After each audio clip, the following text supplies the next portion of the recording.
Hello, नमस्कार। स्वागत है आप सभी का हमारे नए यूट्यूब चैनल अनंत एजुकेशन में।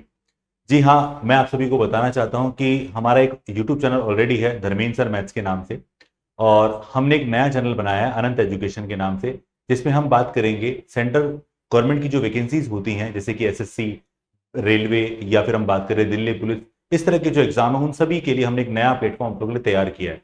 इसमें आप सभी को मिलेंगे प्रीवियस ईयर पेपर्स, यानी जो एग्जाम की पिछली परीक्षाओं में जो पेपर हुए हैं उन सभी के सॉल्यूशन आपको मिलेंगे। साथ ही आने वाले एग्जाम की जो तैयारी होती है उनके लिए जो फ्री क्लासेस आपको अवेलेबल होंगी वो आपको हमारे इस नए चैनल पे मिलने वाली है। तो साथियों, अगर मैं कहूं आप सभी को कि अगर आपको हमारे चैनल के जो वीडियोस अगर आपको पसंद आते हैं तो आप अपने फ्रेंड से, अपने रिलेटिव से इनको शेयर कर सकते हैं और उनको बता सकते हैं कि मैथ्स के रिगार्डिंग अगर कोई भी दिक्कत उनको आती है तो हमारे इस चैनल के माध्यम से सॉल्व कर सकते हैं, सीख सकते हैं। और इसके अलावा मैं आपको बता दूं कि आने वाले टाइम में इस चैनल पे आपको मैथ्स के साथ साथ रीजनिंग, जीके, इंग्लिश वगैरह के सब्जेक्ट भी आपको अवेलेबल होंगे। तो अभी हम स्टार्ट करेंगे मैथ्स को लेकर। तो मैं आपसे कहना चाहूंगा, अगर आप सभी को मैथ्स में दिक्कत आ रही है और मैथ्स अगर आप सीखना चाहते हैं तो हमारे इस प्लेटफॉर्म पे आप सभी का स्वागत है। और जिन साथियों को मैथ्स में दिक्कत आती है वो सभी हमारे इस प्लेटफॉर्म से जुड़कर अपनी मैथ्स को मजबूत कर सकते हैं। तो हम स्टार्ट करेंगे आज पहली बार हमारे एसएससी एमटीएस जो हमारे लेटेस्ट एग्जाम हुए उन सभी के एग्जाम के सॉल्यूशन को लेकर।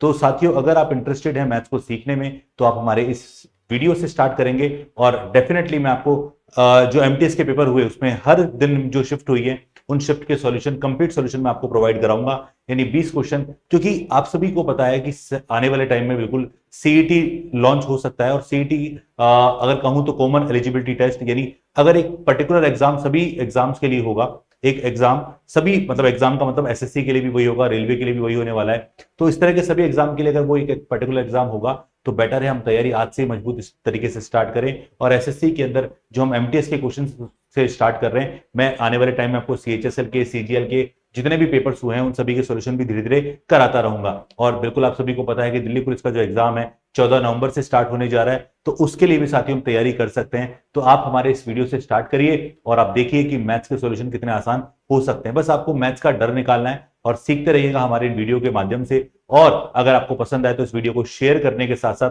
आप इसके बीच नीचे कमेंट करके भी बता सकते हैं कि आपको हमारे ये जो सॉल्यूशंस हैं वो कैसे लगे हैं। तो स्टार्ट करते हैं। बिल्कुल हम स्टार्ट करेंगे एसएससी एमटीएस 2023 में 1 सितंबर 2023 को जो पेपर हुआ पहला फर्स्ट शिफ्ट का, उस पेपर के सॉल्यूशन के बारे में हम बात करेंगे। तो स्टार्ट करेंगे पहले क्वेश्चन के साथ और मैं आपको एक एक क्वेश्चन का सॉल्यूशन अच्छे ढंग से सिखाऊंगा दोस्तों। जैसे कि पहला क्वेश्चन हमारा क्या था कि एक ट्रक चालक ने 3 घंटे तक 60 किलोमीटर प्रति घंटे की चाल से गाड़ी चलाई, फिर वह 1 घंटे के लिए रुक गया और कहीं नहीं गया। यानी इसका मतलब 1 घंटे के लिए उसने कोई भी ड्राइव नहीं किए। आगे क्या कह रहा है, फिर उसने 60 किलोमीटर प्रति घंटे की चाल से 4 घंटे गाड़ी और चलाई। और क्या बोल रहा है, चालक की औसत चाल क्या थी, मुझसे पूछ रहा है चालक की औसत चाल क्या थी। अब बेटा औसत चाल को पहले समझते हैं। तो बेटा औसत चाल क्या होती है, तो मेरे भाई औसत चाल जो होती है वो होती है कुल तय दूरी। एवरेज स्पीड को हम क्या बोलते हैं, एवरेज स्पीड यानी औसत चाल बराबर कुल तय दूरी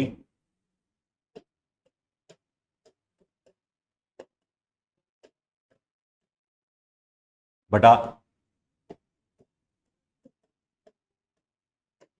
कुल लगा समय। अब सबसे पहले समझिए कि उसने 60 की चाल से चलना स्टार्ट किया और 3 घंटे तक चला, तो यहां पर उसने कुल दूरी कितनी तय करी, 60 यानी चाल गुणा इनका समय 3 घंटे, प्लस उसके बाद उसने 1 घंटे रुक गया, कोई नहीं चला। उसके बाद यहां पर 60 की चाल से वो 4 घंटे फिर चल रहा है, और यहां पर कुल समय कितना लग रहा है उसको, 3 घंटे पहले लग रहे हैं, 1 घंटे वो रुक गया और उसके बाद 4 घंटे और चला। तो कुल मिलाकर जो दूरी तय की उसने, वो दूरी आपने ऊपर लिखी डिवाइड बाय टोटल समय जो आपने लिखा वो लिखा और सॉल्व किया। तो ये हो गया हमारे पास 180 और 240 यानी 420 किलोमीटर की दूरी उसने टोटल तय की है। और कितने समय में, 8 घंटे में। तो 8 का भाग लगाया, 8 पंजे 40। और देखो 5 को देखिए ऑप्शन पे, क्योंकि मुझे सिर्फ टिक करना होता है एग्जाम के अंदर। तो यहां पर देखिए 5 बार भाग जा रहा है, तो यानी ऑप्शन ए और बी होगा, बी और सी नहीं होगा। अब देखो यहां पर हमने 5 का भाग लगा ही लिया है, 20 बचा, 20 में 2 बार भाग जाएगा बिल्कुल, तो 52.5 ही इसका राइट आंसर होगा, यानी ऑप्शन सी। दोस्तों इसका बड़े आसानी से हमने आंसर निकाल लिया। तो इस तरह से आपके सामने जो क्वेश्चंस आएंगे उन क्वेश्चनों के आप आंसर निकाल सकते हैं। तो धीरे धीरे हम क्या करेंगे, ये क्वेश्चन सीखेंगे, प्रैक्टिस में लाएंगे, क्योंकि ऐसे क्वेश्चन आपके आने वाले जो एग्जाम्स हैं उन सभी में आपसे पूछे जा सकते हैं दोस्तों। चलिए क्वेश्चन नंबर 2 क्या है कि दो व्यक्ति क्रमशः 77 सेंटीमीटर और यहां पर क्या लिखा हुआ है 88 सेंटीमीटर के कदम बढ़ाते हैं।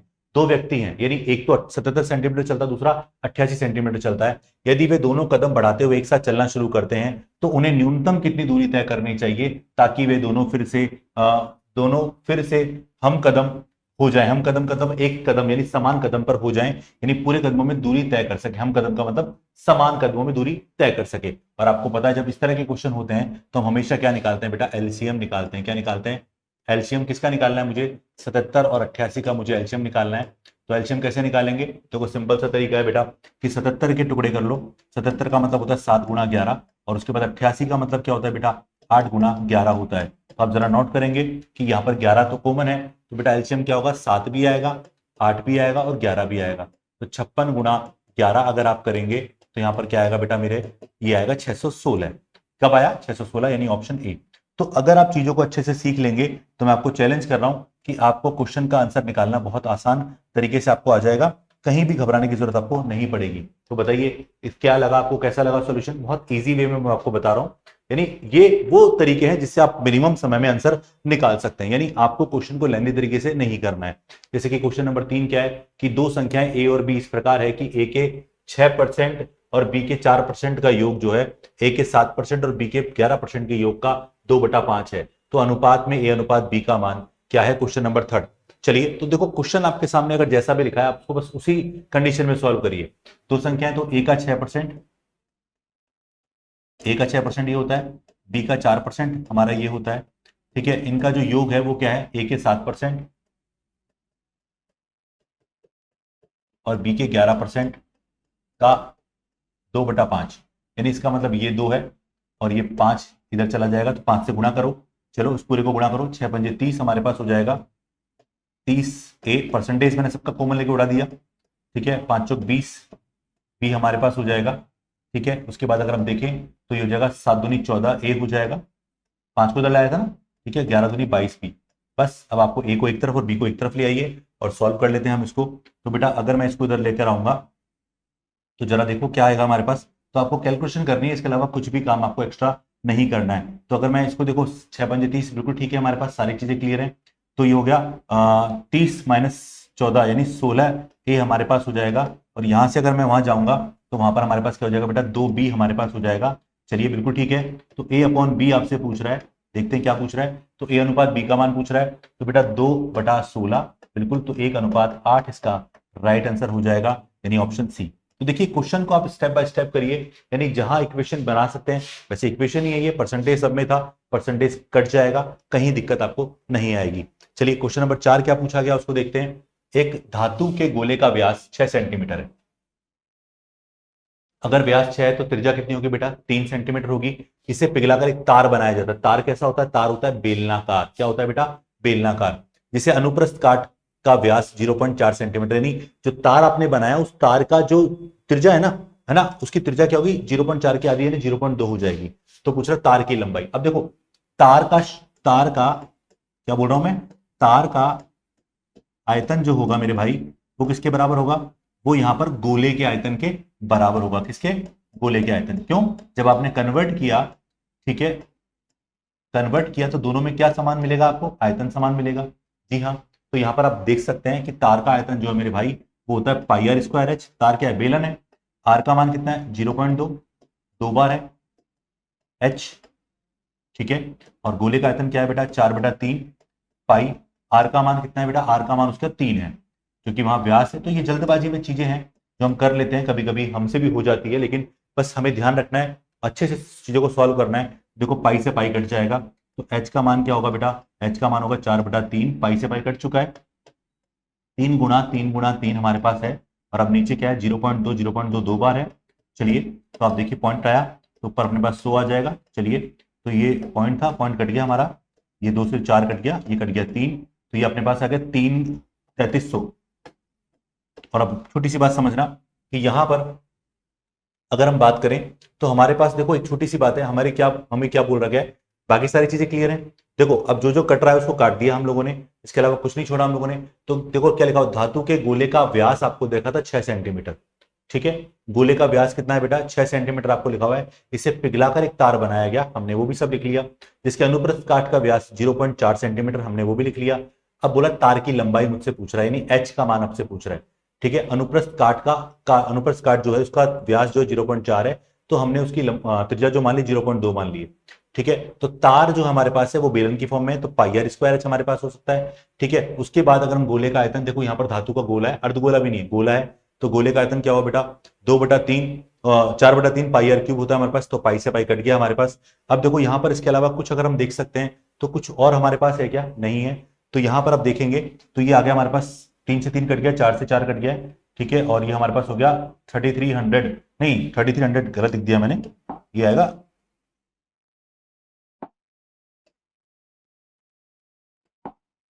हाँ, ये होगा 3 3 9,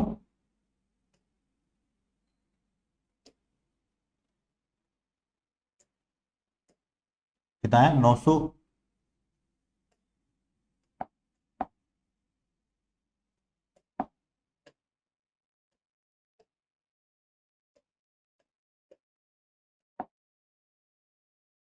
तो है 900 सेंटीमीटर। इसका मतलब क्या है बेटा, 9 मीटर, क्योंकि 1 मीटर में 100 सेंटीमीटर होते हैं।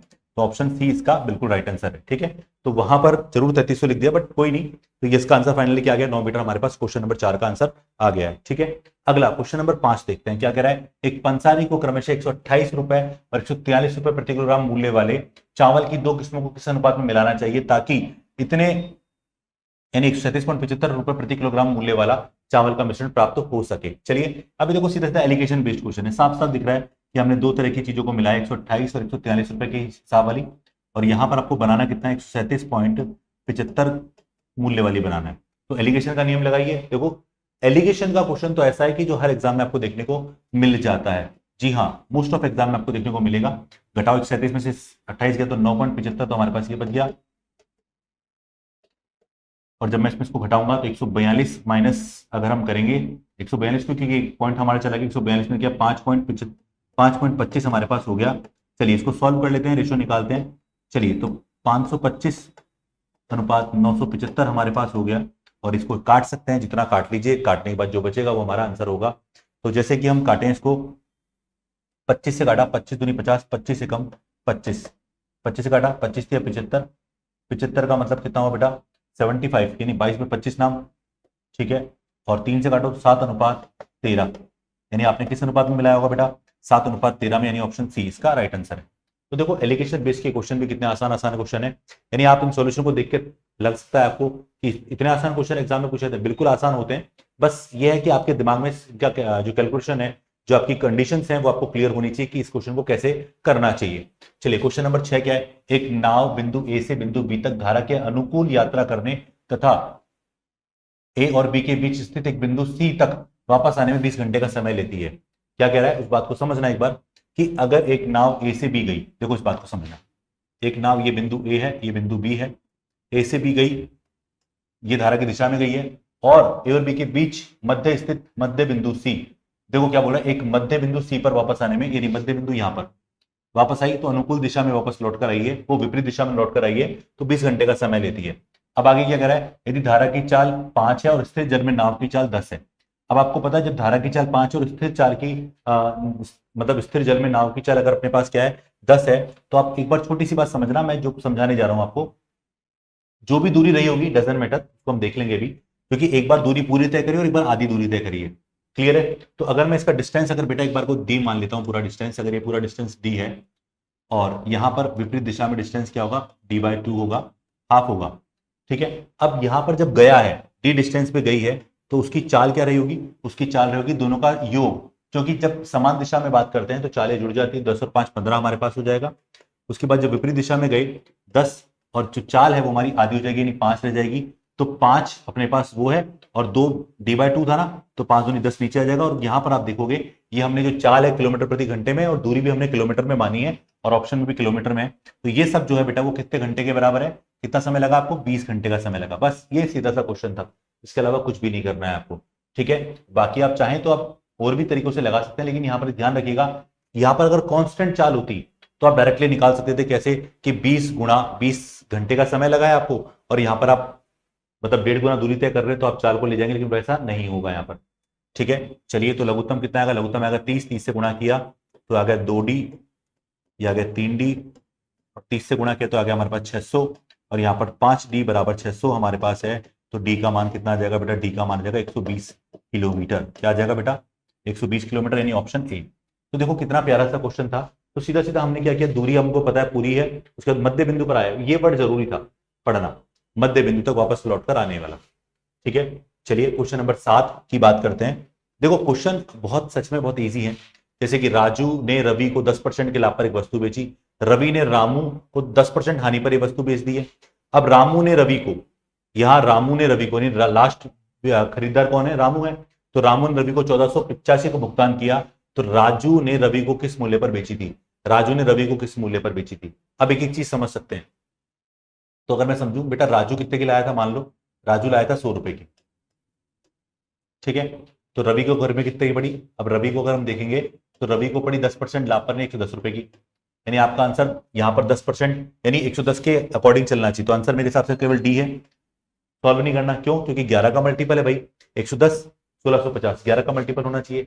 आगे क्या कह रहा है, आगे कह रहा है कि रवि ने रामू को बेची। अब मेरी बात सुनना, रवि को घर में कितने की पड़ रही है, रवि को घर में पड़ रही है 110 की। अब 110 रुपए पर आप 110 रुपए पर आपने 10% की हानि करी, तो 10% की हानि यानी 11 की, तो आपने कितने में बेचा, 99 रुपए में बेचा इसको, आया ना। तो इस तरह से आप देख सकते हो कि राजू के घर में अगर 100 रुपए की पड़ी थी तो रवि को 110 की पड़ी और रामू को वो 99 रुपए की बची। अब यहां पर हम देखें तो यहां पर मेरे हिसाब से इतने की पड़ रही है और क्वेश्चन में 1485 रुपए आपको बता रहा है। तो यहां पर आपसे पूछ क्या रहा है, 100 का मूल्य पूछ रहा है। चलिए 100 का नहीं पूछ रहा है, यहाँ पर आपसे क्या पूछ रहा है, यहाँ पर आपसे मूल्य पूछ रहा है 110 का, क्योंकि यहाँ पर जल्दबाजी मत करना। क्या पूछा, राजू ने रवि को किस मूल्य पर बेची, तो राजू ने रवि को, यानी रवि का क्रय मूल्य कितना है, 110 रुपए, तो 1485 रुपए मेरे भाई यहां पर हम देखें तो 99 के बराबर है, गुणा आपको 110 का मान निकालना है, बस यही आपको सॉल्व करना है। चलिए बस काट लो इसको, तो एक जीरो तो कटेगा नहीं, छोड़ते हैं इसको। तो 11 से काटा 10 बार, 11 से काटा 9 बार, 9 से काटा 9 एकम 9, कितना बचा, 9 चौकी 54, ठीक है, 9 5 45, तो 1650 रुपए का मूल्य यहां पर निकल कर आया। ऑप्शन डी इसका राइट आंसर आ गया। तो लो कितना आसान था। अब आप एक छोटी सी बात नोट करिएगा, क्या सर इतना भी करना जरूरी है, नहीं। देखो यहां पर सीधा समझो, रवि ने रामू को किस मूल्य पर 10% हानि पर बेची है, और हानि पर बेची है, लेकिन अगर हम बात करें सिर्फ इन दोनों के कंडीशन के अकॉर्डिंग, तो समझना मैं कितना इजी करने वाला हूं उसको।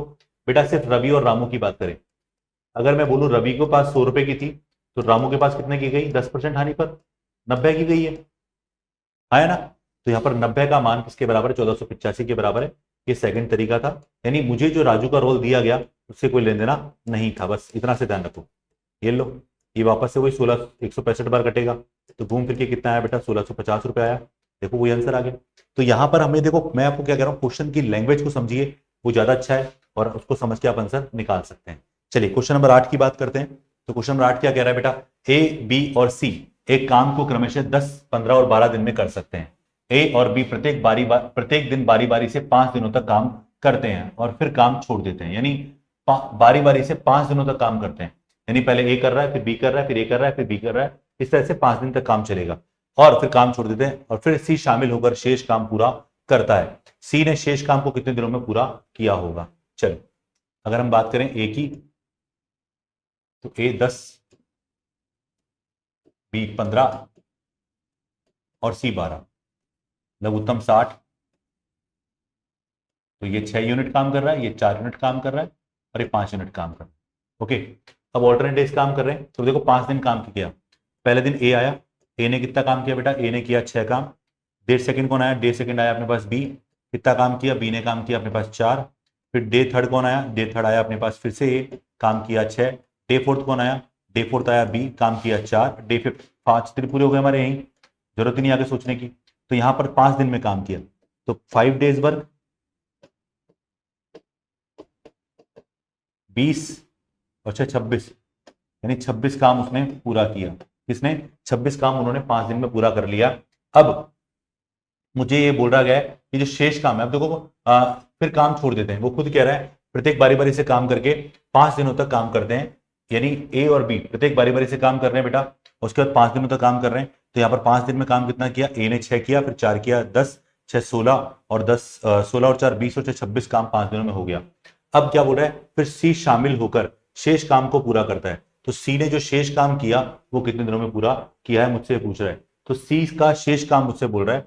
तो अगर मैं बोलूं यहाँ पर शेष काम जो हमारे पास बचना चाहिए, अब देखो जरा शेष काम बेटा कितना बचा, तो शेष काम की अगर मैं कहानी निकालता हूं यहाँ पर, तो यहाँ पर 60 में से शेष काम अगर अपन सी का निकालते हैं, देखो ए बी सी काम को हमेशा 10, 15 और 12 दिन में करते हैं। ठीक है, 10, 15 और 12 लघुत्तम 60 है, 60 में भाग लगाया 6, 5 और यहाँ 4 और यहाँ पर 5 हमारे पास आ गया। ठीक है, मुझे ये कंडीशन भी क्लियर है। उसके बाद बोल रहा है कि ए और बी प्रत्येक बारी बारी से 5 दिनों तक काम करते हैं। अब यहाँ पर ये कहानी इंपॉर्टेंट है कि आपको ये बोलना चाह रहा है कि बताइए, देखो ए और बी प्रत्येक बारी बारी से 5 दिनों तक काम करते हैं, फिर काम छोड़ देते हैं। यहाँ पर काम छोड़ना भी लिखा हुआ है, फिर सी शामिल हो जाता है। तो सी शामिल हुआ तो शेष काम कितना बचा? 60 में से 24 गया, 60 में 26 गया तो 34 काम बचा। अभी 34 काम जो है बेटा वो सी ने पूरा किया, और सी की स्पीड कितनी है? 5। तो 34/5 दिन में उसने काम पूरा किया है। तो 5 का भाग लगाया, 5 6 सही 4/5 दिन इसका राइट आंसर होगा। बट ऑप्शन में नहीं है, तो अगर क्वेश्चन एग्जाम में इस तरह से आया है तो डेफिनेटली ये क्वेश्चन मतलब ऑप्शन में गलत था। ठीक है, अगर लैंग्वेज इतनी ही लिखी हुई है तो। चलिए क्वेश्चन नंबर 9 देखते हैं। 9 क्या कह रहा है? कैलकुलेशन है सामने, चलो पढ़ो क्या है। 13 डिवाइड 13 ऑफ 13 प्लस 13, उसके बाद डिवाइड बाय 13 डिवाइड 13 गुणा 13 प्लस 13। अब देखो दोनों में अलग चीजें हैं। यहां पहले ऑफ वाला सॉल्व होगा, बोर्ड मास के अकॉर्डिंग पहले कौन सॉल्व होता है बेटा? ऑफ वाला। तो देखो ऊपर क्या होगा? ऊपर हो गया 13 डिवाइडेड बाय 13 गुणा 13, 169 हमारे पास हो गया, प्लस 13, ऊपर तो ये हो गया। और नीचे जरा देखेंगे तो 13 डिवाइड बाय 13 पहले हो गया, तो इसका मान हो गया 1, 1 गुणा 13, तो 13 प्लस 13 हमारे पास नीचे बच गया। चलो तो ये बच गया 1/13, 13 ऊपर चला गया, 13 तो 69, यानी 170/13 तो ऊपर रह गया हमारे पास। और नीचे अगर आप देखोगे तो नीचे हमारे पास आएगा 26, तो ये 26 यानी 13 नीचे आ गया, तो 170/13 गुणा 26, तो ये अपने पास 2 का भाग लगाया तो ये रह गया 13, और 2 का भाग लगाया 8, ये 85, तो 85/169 इसका राइट आंसर हो जाएगा। सिर्फ सीधी कैलकुलेशन थी, कंफ्यूज नहीं होना है। ठीक है, 85/169 ऑप्शन सी, यानी क्वेश्चन नंबर 9 का आंसर क्या आया बेटा? सी इसका करेक्ट जवाब है। चलिए अगला क्वेश्चन देखते हैं 37। अब देखो यहां पर फिर से एलिगेशन का यूज दिया हुआ है। क्वेश्चन पढ़ते ही पता चल गया कि 37 विद्यार्थियों की कक्षा में 22 लड़कियां हैं। 37 विद्यार्थी हैं, लड़कियां 22 हैं, तो शेष क्या होंगे? शेष 15 लड़के होंगे। भाई 37 विद्यार्थी हैं, 22 लड़कियां हैं, तो 15 लड़के। ऐसे क्वेश्चन को समझते जाओ साथ के साथ। आगे कह रहा है इन लड़कियों का औसत भार 46 है, और जो क्या बोला, कक्षा का औसत भार 50 है। कक्षा का औसत भार कितना है बेटा? 50 है, पूरी कक्षा का 50 है। तो बोले कक्षा में लड़कों का औसत भार कितना है, मुझसे पूछ रहे हैं। तो देखो एलिगेशन से करना चाहो तो कैसे करोगे बेटा? देखो बॉयज और गर्ल्स, बॉयज का मुझे पता नहीं, मैंने बॉक्स बना लिया, एक तरीका ये। गर्ल्स का मुझे दे रखा है 46 और कक्षा का 50, तो ये हो गया हमारे पास 4, इसका मुझे पता नहीं है। ओके, उसके बाद मुझे क्या बोल रहा है कि लड़कियां कितनी है बेटा? लड़कियां 22 है और ये 15 है, रेशो भी इसका ये रहेगा। तो यहां पर 4 का मान 15 है, तो 22 का मान निकाल लो एक बार बेटा। जैसे 15 का मान 4 है, तो 15 अगर 4 के बराबर है तो 22 का मान निकालोगे, तो 4/15 गुणा 22, 88/15 हमारे पास। तो ये हो गया 88/15। अब मुझे क्या करना है? मुझे वही पॉइंटों में सॉल्व करना है, इसको पॉइंटों में सॉल्व करके जो यहां पर आएगा। अब देखो ये वाला जो मान है ना वो ज्यादा होना चाहिए, तो इन दोनों को जोड़ना है बस, और कुछ नहीं करना है आपको। तो इन दोनों को जोड़ लो, पहले इसको सॉल्व कर लो। 15 5 75, 75 का मतलब कितना बचा बेटा? 13 बचा।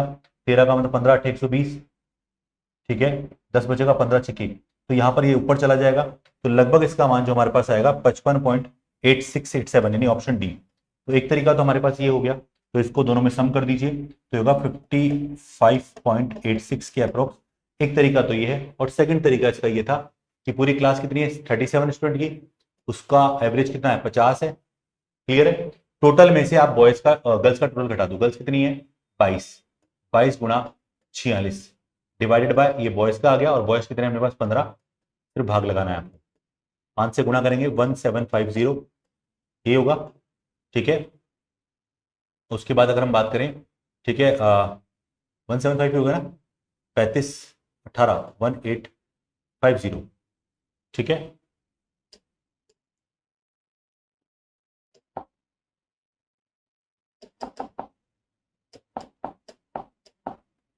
हाँ जी, कर लो 35 18 बिल्कुल 1850 हमारे पास है, माइनस 22 से गुणा करोगे इसको, 22 इंटू 6 132, ठीक है, कैरी 13 और 13 ऊपर चला गया तो 88 और 13 अगर हम बात करें तो 101 हमारे पास हो गया, 88 और 13 101 बटा 15, तो ये कैलकुलेशन है सीधी थी, 38 हमारे पास ये हो गया, तो 838 बटा 15, 15 का भाग लगाएंगे, 15 5 75, 75 का मतलब कितना हो गया बेटा 8 बचा, 8 88 कोई 15 5 75, 13 बचा, 13 का मतलब 15 8 120, ठीक है, वही लगभग 6 बचेगा, तो आंसर क्या आएगा डी। बस कैलकुलेशन का ध्यान रखना वरना गलत कर सकते हैं।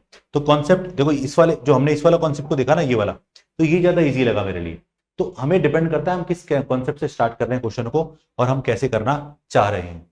चलिए, ये क्वेश्चन आपको जरूर डीआई पर जो आपको हर पेपर में मिलता है हमेशा से, क्या कह रहा है, अब देखो जो जितना बड़ा लिखा होगा ना उतना इजी होने की संभावना ज्यादा रहती है। यहाँ पर निम्नलिखित तालिका में 4 अलग शहर ए बी सी डी आपको दे रखे हैं, में एक परीक्षा में शामिल होने वाले उम्मीदवारों की संख्या, और देखो उम्मीदवारों की संख्या आपको दे रखी है और उत्तीर्ण और अनुत्तीर्ण होने वाले उम्मीदवारों के अनुपात को दर्शाया गया, ये आपको दे दिया गया है। आगे क्या कह रहा है, तालिका का अध्ययन करना है आपको, प्रश्न का उत्तर देना है। किस शहर में प्रवेश परीक्षा में उत्तीर्ण, किस परीक्षा में अनुत्तीर्ण होने वाले उम्मीदवारों की संख्या सबसे अधिक और उस शहर में उसकी प्रतिशत दर क्रमशः ज्ञात कीजिए। आपसे पूछ रहा है कि किस शहर में सबसे, जो बोल रहा है आपको कि सबसे ज्यादा अनुत्तीर्ण हो रहे हैं, तो देखो एक तरीका तो यह है कि और परसेंटेज पूछ रहा है आपको। सबसे पहले अगर देखिए तो यहाँ पर 6 अनुत्तीर्ण हो रहे हैं, 6/11 आपको देखना है गुणा 100। तो सबसे पहले आप चाहो तो 6/11 को आप परसेंटेज में निकाल सकते हो जी, आपको पता है यहाँ पर 3/5 हमारे पास हो जाएगा, ठीक है, यहाँ पर 2/5 हमारे पास हो जाएगा और यहाँ पर 5/9 हमारे पास हो जाएगा। तो देखो ये तो साफ दिख रहा है 40% है, ये हमारे पास 60% है, ये 5 भाग लगाओगे, ठीक है, अगर डायरेक्ट पता है तो ठीक है, 1/11 9.09, तो अगर भाई 9.09 तो 54.54 हमारे पास ये हो गया, ओके लगभग। इसके बाद अगर हम बात करें, ये हमारे पास 1/11 तो 55.55। हम मुझसे क्या पूछ रहे हैं, सर्वाधिक पूछ रहे हैं, सर्वाधिक इसमें बी वाले में, ठीक है, तो अपने पास क्या है बी, बी यानी 60%, ऑप्शन ए। क्या है, ऑप्शन ए इसका राइट आंसर है। तो देखो कितना प्यारा क्वेश्चन हो गया। तो सिर्फ आपको क्वेश्चन करने का तरीका आपको आना चाहिए। चलिए क्वेश्चन 12 क्या कह रहा है, यदि पहली संख्या तीसरी संख्या से 20% कम और दूसरी संख्या तीसरी संख्या का अनुपात क्या है बेटा 7:10, तो जब भी ऐसे दिया जाए आप अनुपात पे चले जाओ। कैसे, देखो पहली संख्या को मैंने नाम दिया ए, दूसरी को नाम दिया मैंने बी और तीसरी को नाम दिया मैंने सी। पहली और तीसरी 20% कम है, तो बेटा अगर हम देखें तो तीसरी अगर हमारे पास 5 है तो पहली क्या होगी 4 हमारे पास होगी। पहली तीसरी से 20% कम है, तो अगर ये 5 है तो ये क्या होगी बेटा 4 होगी। और कह रहा है दूसरी और तीसरी का अनुपात क्या है 7:10 है हमारे पास, ये आपको दे रखा है। तो यहां पर देखो ये 10 होना चाहिए, सेम होना चाहिए, 2 से गुणा करो इसको, चलो मर्ज कर लो इसको पूरे को, तो 4 दूनी 8 हमारे पास ये हो गया, 7 तो है ही और 10 का 10, सरल हो गया। अब क्या बोल रहा है मुझे, तो पहली और तीसरी संख्या का औसत, पहली और तीसरी संख्या का औसत कितना हुआ, औसत करोगे तो 9 आएगा। दूसरी संख्या से कितने परसेंट अधिक है, तो इसका जो औसत निकालोगे तो औसत आएगा बेटा 10 और 8 18/2 यानी 9, और 9 7 से कितना ज्यादा है बेटा 2 ज्यादा है। दूसरी से बोल रहा है ना अधिक बोला, तो 2/7 गुना 100% आपको निकालना है। और अगर हम 100/7 14 से 2/7 तो इसका आएगा 28 सही 4/7 इसका राइट आंसर होगा परसेंटेज में, ठीक है। तो ऑप्शन डी इसका करेक्ट जवाब है, क्वेश्चन नंबर 12 में इसका राइट आंसर है, ठीक है। चलिए 13 की बात करें तो क्वेश्चन 13 आपके सामने है। फिर से क्या कह रहा है, एक वस्तु का क्रय मूल्य 4,350 रुपए है, इसे 5,680 में बेचा जाता है, तो लाभ परसेंट यानी कैलकुलेशन करवा रहा है। बस कर लोगे आप, घटाओ इसको, 80 में से 50 गया तो 30,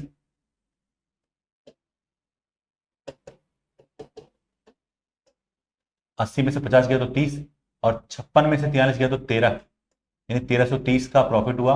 और किस पर हुआ 4350 पर, गुणा 100,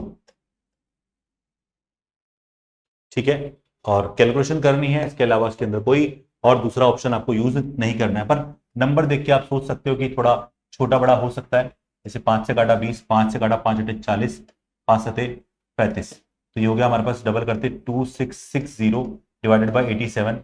अब देखो डिवाइड कितनी बार जा रहा है, अगर हम देखें तो बेटा 3 बार तो जाना चाहिए, 3 बार देखेंगे तो 7 21, 24 और 3 24 और 2 26 यानी 261, तो 261 ऊपर बिल्कुल सही है। तो यहाँ पर 3 वाला ऑप्शन होगा, तो यहाँ पर देखो 3 बार तो डिवाइड जा रहा है, यानी ये दोनों आंसर नहीं है। तो इस तरह से जब भी ऐसा क्वेश्चन देना तो ऐसे पूरा सॉल्व करने की जरूरत नहीं है, आप केवल उतना करिए जितना आपसे बोला गया है। 3 बार 7 8 24 7 21 261 हमारे पास हो गया, बचेगा 5 50 हो जाएगा, भाग नहीं जाएगा और जीरो लगाना पड़ेगा। तो बिल्कुल तो 30 पॉइंट वाला आंसर है ऑप्शन सी। मैं आगे सॉल्व नहीं करूंगा क्योंकि मुझे आइडिया लग गया कि इतना आंसर इसमें होना चाहिए। ठीक है, 13 क्वेश्चन में ये हो गया। 14 की बात करें बच्चों तो क्या कह रहा है, ए और बी किसी काम को 4 दिनों में कर सकते हैं, बी और सी उसी काम को 5 दिनों में कर सकते हैं, जबकि ए और सी उसी काम को 10 दिनों में कर सकते हैं। ठीक है, तो एबीसी मिलकर काम करते हैं तो काम कितने दिनों में पूरा कर सकते हैं। ये बड़ा ही फिक्स क्वेश्चन है, मतलब मैं बोलूं फिक्स मतलब इंपॉर्टेंट भी है क्योंकि 4 दिन में ए और बी कर रहे हैं, बी और सी उसको 5 दिनों में कर रहे हैं, जबकि ए और सी उसको 10 दिनों में कर रहे हैं। ठीक है, तो यहां पर आप लघुत्तम लेंगे तो लघुत्तम आएगा 20, यूनिट 5 4 और 2। अब जरा सुनना, जब ऐसी कंडीशन हो ए बी बी सी और सी ए तो आप क्या करिए, तीनों को जोड़ लीजिए।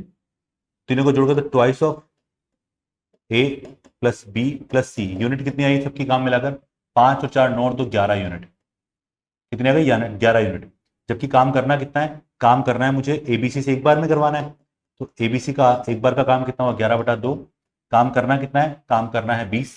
कितना करना है बेटा, 20 यूनिट काम करना है।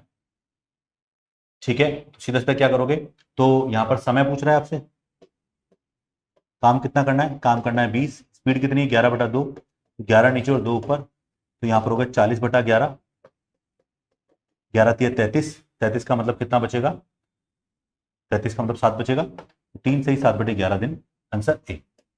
तो देखो क्वेश्चन इतने आसान आसान पूछे गए, ये तो पहले शिफ्ट का पहला पेपर है तो आइडिया लग जाता है कि हमारे क्वेश्चन किस तरह के हमारे एग्जाम में आने वाले हैं। क्वेश्चन 15 क्या कह रहा है, 110 मीटर और 85 मीटर लंबाई की दो रेलगाड़ी समान दिशा में, सबसे इंपॉर्टेंट बात है समान दिशा में जब जाती है तो सापेक्ष चाल माइनस हो जाती है। ठीक है, 12 मीटर पर सेकंड और 7 मीटर पर सेकंड की चाल से चल रही है, तेज चाल वाली रेलगाड़ी धीमी चाल वाली रेलगाड़ी को पार करने में कितना समय लेगी। अब देखो क्या कह रहा है कि तेज रेलगाड़ी वाली जो चाल है मतलब रेलगाड़ी है वो धीमी को पार करेगी, ये तो कॉमन सेंस की बात है। तो समय आपसे पूछ रहा है, जब सबकी बात करें समय की बात करें तो सबसे पहले दूरी कितनी तय होगी, देखो दूरी तो होगी दोनों को मिलाकर, और सापेक्ष चाल क्या होगी, जब एक दिशा में जा रहे हैं तो चाल घट जाती है।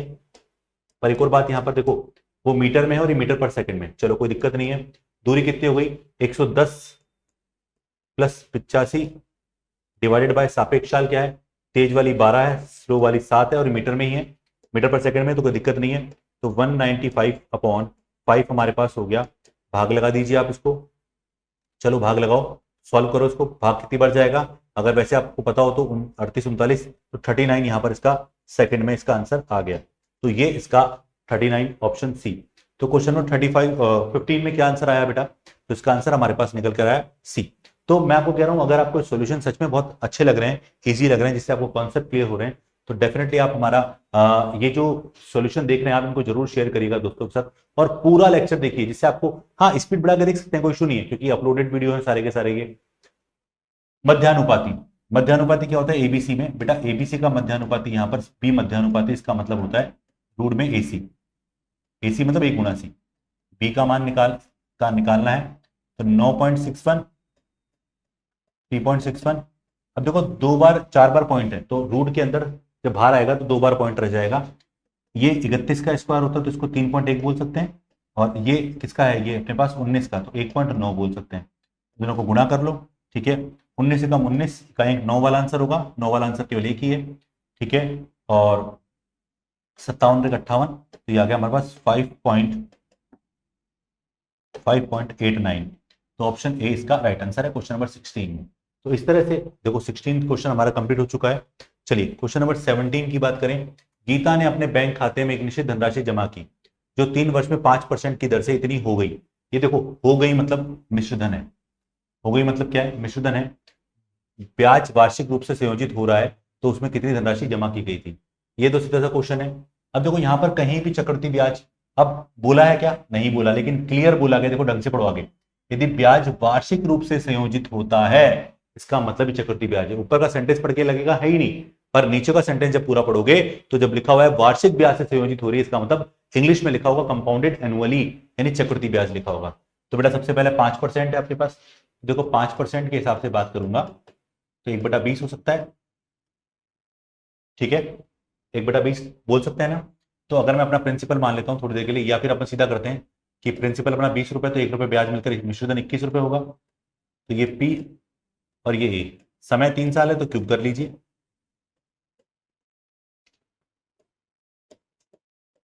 तो 8,000 रुपए 9,261 हो गए हमारे, ठीक है। तो आप देखो ये हमारा मूलधन, ये हमारा मिश्रधन। पर अब देखो मिश्रधन कितना देखा क्वेश्चन में, 27,000, 27,000 साफ साफ दिख रहा है 3 गुना, 27,783 रुपए जो है बेटा, क्या वो इसका ट्रिपल है क्या, इसका 9261 का? जी हाँ। और आपको प्रिंसिपल 8,000 का मान पूछ रहा है, तो बताओ प्रिंसिपल कितना आ गया। तो प्रिंसिपल ये 3 गुना हो गया, तो 24,000 रुपए हमारा आंसर आ गया, ऑप्शन सी। बोलो क्लियर है। तो इस तरह से देखो क्वेश्चन नंबर 17 भी हमने कर लिया। अब हम बात करते हैं 18th नंबर। ये फिर से हमारे सामने ग्राफ आ गया, और ग्राफ के क्वेश्चन आपको देखने में डरने में लगेंगे, पर आपको डरना नहीं। क्या कह रहा है, पढ़ो। निम्न आरेख में कुछ वर्षों में 3 अलग अलग कंपनियां XYZ द्वारा टायरों के उत्पादन को दर्शाया गया है।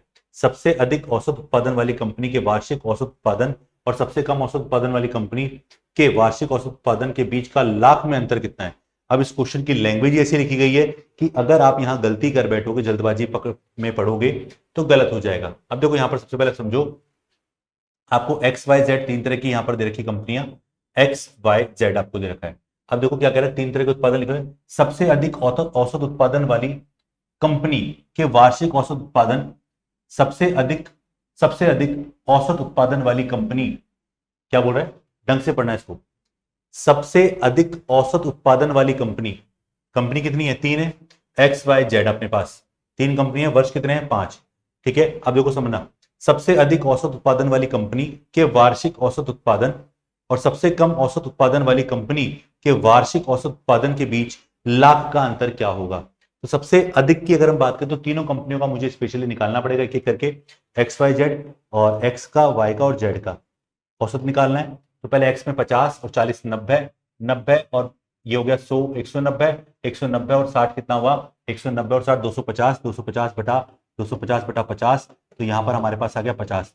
तो इसका वार्षिक औसत उत्पादन कितना हुआ 50, मैंने इसको 5 से भाग लगाना है, ठीक है, क्योंकि 5 वर्ष है ना, तो ये औसत उत्पादन आ गया। ओके, उसके बाद वाई की बात करें तो वाई को देखते हैं। वाई में कितना है, 55 प्लस 60 115, 115 और 50 115 165, ठीक है, 165 और 55, 165 और 55 हमारे पास 220, 220 और 50 270, 220 और 50 270 बटा 5 यानी 54 हमारे पास ये आ गया। और जेड की अगर बात करें बच्चों, तो जेड में 45 50 95, 95 और 60 155, 155 और 160 215, 215 और 45, 215 और 45 260 डिवाइडेड बाय अगर हम देखें तो हमारे पास 5 आता है, और 5 का मतलब 52 हमारे पास हो जाएगा। अब मुझे क्या बोल रहा है, बोल रहा है देखो समझ से पढ़ो, सबसे अधिक औसत उत्पादन वाली कंपनी के वार्षिक औसत उत्पादन का, वार्षिक औसत उत्पादन कितना है 54, ठीक है। और उसके बाद बोल रहा है सबसे कम औसत उत्पादन वाली कंपनी जो है उसके क्या बोल रहा है, औसत उत्पादन के बीच का, तो देखो सबसे कम कौन सी है 50, इनका अंतर कितना है बेटा 4, तो ये अंतर होगा यानी 4, 2 भी है, ध्यान रखना जल्दबाजी मत करना। पर आपसे सबसे अधिक और सबसे कम का पूछा गया है, तो हमारा आंसर क्या हो गया 18 में, 18 में आ गया डी इसका राइट आंसर है। चलिए क्वेश्चन नंबर 19 की बात करते हैं बच्चों। 19 क्या कह रहा है, दिशा ने वार्षिक साधारण ब्याज पर 9 वर्षों के लिए 20,000 रुपए का निवेश किया और 33,500 की कुल धनराशि प्राप्त की, ठीक है। अब देखो क्या कह रहा है, साधारण ब्याज पर 9 वर्षों में इतना निवेश किया और पूछ रहा है ब्याज की दर क्या है। देखो साधारण ब्याज का किधर तक कॉन्सेप्ट है, तो यहां पर ब्याज आपको निकालना है, 33 में से गया 20 तो 13,500, ब्याज कितने साल का, 9 साल का, लिखा हुआ है 700, 1 साल का निकालोगे तो 1,500 रुपये ब्याज आएगा, और 1,500 का ब्याज किस पर है बेटा, 20,000 पर, तो रेट निकाल लो। तो ये रेट निकालने का सबसे आसान तरीका होता है, और बाकी आप डायरेक्टली फॉर्मूला लगा सकते हैं। तो ये आ गया अपने पास किस पर, ये आ गया अपने पास 20,000 पर, ठीक है, गुणा 100 आप कर लीजिए, ये 2 जीरो कट चुकी है, ये भी कट गया, 7.5%। दोबारा समझना बेटा, मूलधन 20,000 रुपये हमारे पास है, मूलधन कितना है, मूलधन 20,000 रुपए है, मिश्रधन 33,500 रुपए की कुल धनराशि प्राप्त हुई है। तो यहाँ पर ब्याज कितना मिला 13,500, और कितने साल में, 9 साल में, तो 1 साल का ब्याज हुआ 1,500 रुपए, एक्चुअल ब्याज तो 1,500 ही है। अब वो किस पर मिला है, 20,000 पर, तो 7.5% रेट आ गई। और इस वाले शिफ्ट का एक लास्ट क्वेश्चन अभी कंटिन्यू करेंगे। इस शिफ्ट के तीनों पेपर का सॉल्यूशन इस वीडियो में एक साथ मिलेगा आपको, तो 20 के बाद कंटिन्यू करिएगा, 60 क्वेश्चन आपको मिलेंगे, पूरा देखिएगा। गोले का पृष्ठीय क्षेत्रफल 616 सेंटीमीटर स्क्वायर है, तो इसका व्यास ज्ञात कीजिए। गोले का पृष्ठीय क्षेत्रफल क्या होता है? 4 पाई आर स्क्वायर। 616 हमारे पास है, आर स्क्वायर बराबर हुआ बेटा 616 डिवाइडेड बाय 4 पाई, पाई का मतलब 22/7। चलिए ऊपर चला गया और 4 से कटा, 4 से कटा 154 हमारे पास हो गया, ये 22 से कट गया 7 बार, 7 तो 49 हमारे पास हो गया, तो आर का मान आ गया बेटा 7। यहाँ पर क्या है बेटा, अपने पास 7 आ गया। अब 7 ऑप्शन में नहीं है क्योंकि व्यास पूछा है, और व्यास हमारा क्या होता है बेटा 7 दूनी 14। तो इस तरह से हमने यहाँ पर जो 20 क्वेश्चन हमारे फर्स्ट शिफ्ट में पूछे गए उनका सॉल्यूशन हमने देख लिया। अभी इस दिन यानी 1 सितंबर को 2 शिफ्ट और भी हुई थी, सेकंड और थर्ड, दोनों का सॉल्यूशन भी कंटिन्यू चलेगा। तो ये उम्मीद है कि आप सभी को समझ आया होगा। अब हम चलते हैं सेकंड शिफ्ट की तरफ, कंटिन्यू करते हैं, चलिए। तो दोस्तों हम बात करते हैं अब 1 सितंबर को जो सेकंड शिफ्ट हुई थी उस शिफ्ट में किस तरह के प्रश्न हमसे पूछे गए थे और उनके सॉल्यूशन को हम लेकर अब बात करते हैं। चलिए, तो शिफ्ट फर्स्ट के क्वेश्चन आपने देख ही लिए, शिफ्ट सेकंड के क्वेश्चन पे स्टार्ट करते हैं। क्वेश्चन में फर्स्ट आपके सामने है, निम्नलिखित को सरल कीजिए। आपसे पूछ रहा है इसका सॉल्यूशन क्या होगा। तो बहुत सिंपल क्वेश्चन है, कैलकुलेशन बेस्ड क्वेश्चन है। अब इसको आप दो अलग तरीके से कर सकते हैं, जैसे 16 में से 12 गया तो एक अलग सॉल्व मान निकालिए। तो इसको आपको पता होगा कि 16 प्लस 2/5 माइनस 12, और इसको 12 प्लस 1/15 लिख सकते हैं, तो 12 माइनस 1/15 भी लिख सकते हैं क्योंकि माइनस आगे लगा हुआ है। और जो यहाँ से मान आएगा उस मान में आप क्या करेंगे, यहाँ पर डिवाइड करेंगे किसका, इस पूरे का। तो डिवाइड करने के लिए आप चाहें तो पहले इसको सॉल्व कर लीजिए, जैसे कि इसको 3 से गुणा करोगे तो 8 3 24, 3 2 और 3 2 3 300 हमारे पास आ गया 323, नहीं 323 क्या, 8 3 24 243, तो आ जाएगा 247 अपॉन अपने पास आ गया 81। तो ये हमारे पास वैल्यू निकल के आएगी और इसको सॉल्व करना है सीधा सीधा आपको। तो यहाँ पर कैलकुलेशन करिए, 16 में से 12 गया तो 4 हमारे पास हो गया, और इनका लघुत्तम लोगे तो 15, 15 का मतलब 3 दूनी 6, 6 में से गया तो अब देखो यहाँ पर मैं लिख देता हूँ आपके सामने, लघुत्तम लिया 15, ये गया 3 बार, 3 दूनी 6 माइनस 1 यानी 5/15 यानी 1/3 हमारे पास हो गया।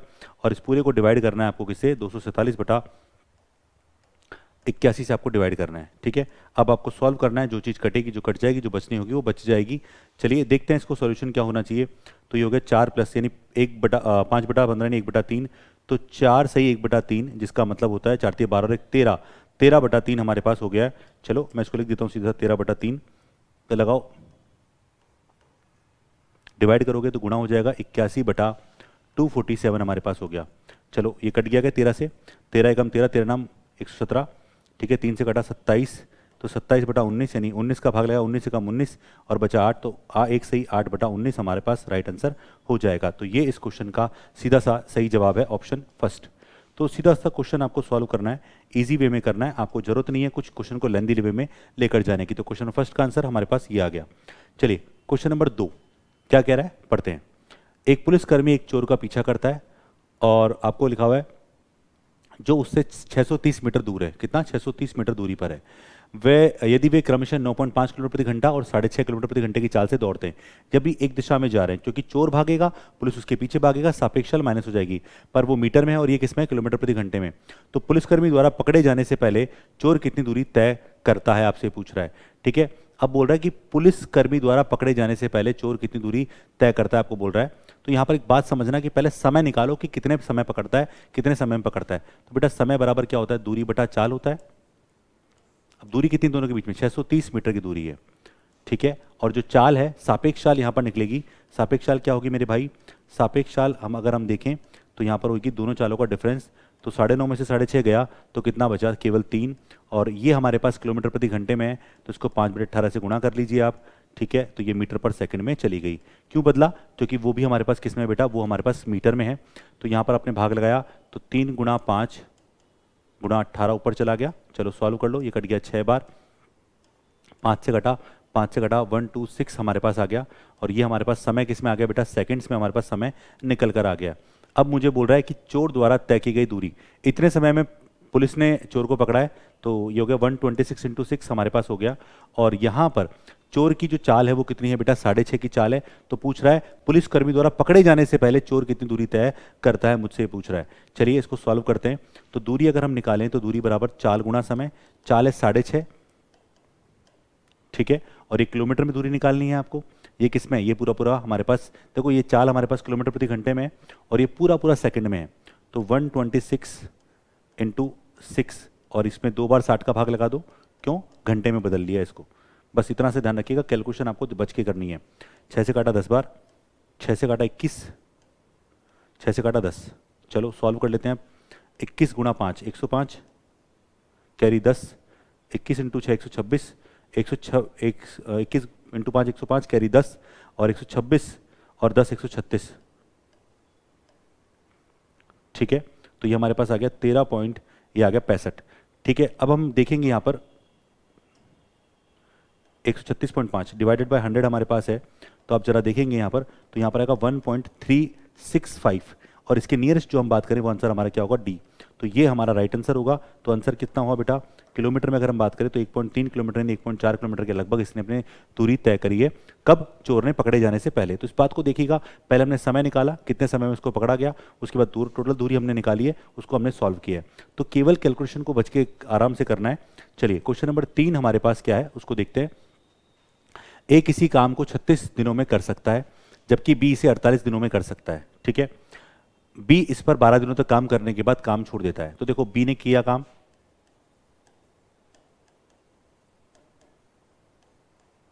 तो यहां से कई सारी चीजें क्लियर हो जाती हैं आपको।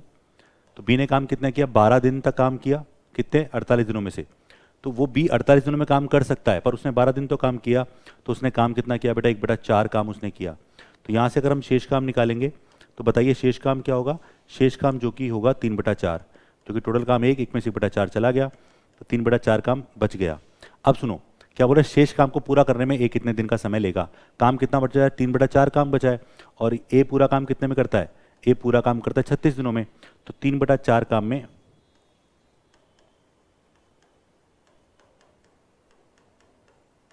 लगा समय निकाल लिए। 36 गुणा 3/4, 3 4 से कट गया 9, 9 27 दिन, 27 डेज। क्लियर है? तो सीधा सीधा क्वेश्चन है आपके सामने। आप इसको और भी तरीके से कर सकते हैं, जैसे कि अगर हम देखते हैं तो इससे भी कर सकते हैं। ए 36 दिन में करता है, बी 48 दिन में करता है, और इन दोनों का लघुत्तम 144 होता है। तो 144 से 4 बार यानी 4 यूनिट इसकी, 3 यूनिट इसकी। अब बी 12 दिन तक काम कर रहा है, तो 12 बी का 12 दिन का काम निकालो। तो बी की यूनिट कितनी है काम करने की? बी काम करता है 3, तो 12 3 36 काम उसने किया, करना है 144 काम। तो रिमेनिंग वर्क कितना बचा? रिमेनिंग वर्क बचा हमारे पास 144 माइनस 36, तो 108 काम बचा हमारे पास। और वो काम कौन करेगा? अब ए की स्पीड कितनी है? ए की स्पीड है 4, तो ए ने शेष काम किया, तो 108 काम को अगर हम 4 की स्पीड से करते हैं तो 27 डेज इसका राइट आंसर। तो ऐसे भी आंसर निकालोगे तब भी आपका आंसर निकल कर आ जाएगा दोस्तों। तो देखो क्वेश्चन सच में बहुत आसान होते हैं, बस क्वेश्चन की लैंग्वेज पकड़िए आप, आंसर निकल के आएगा। क्या कर रहा है क्वेश्चन नंबर 4 कि समृद्धि ने 26% की हानि पर एक सोने की अंगूठी बेची। यदि अंगूठी का क्रय मूल्य इतना है तो अंगूठी का विक्रय मूल्य क्या होगा? बताओ, इतना आसान क्वेश्चन।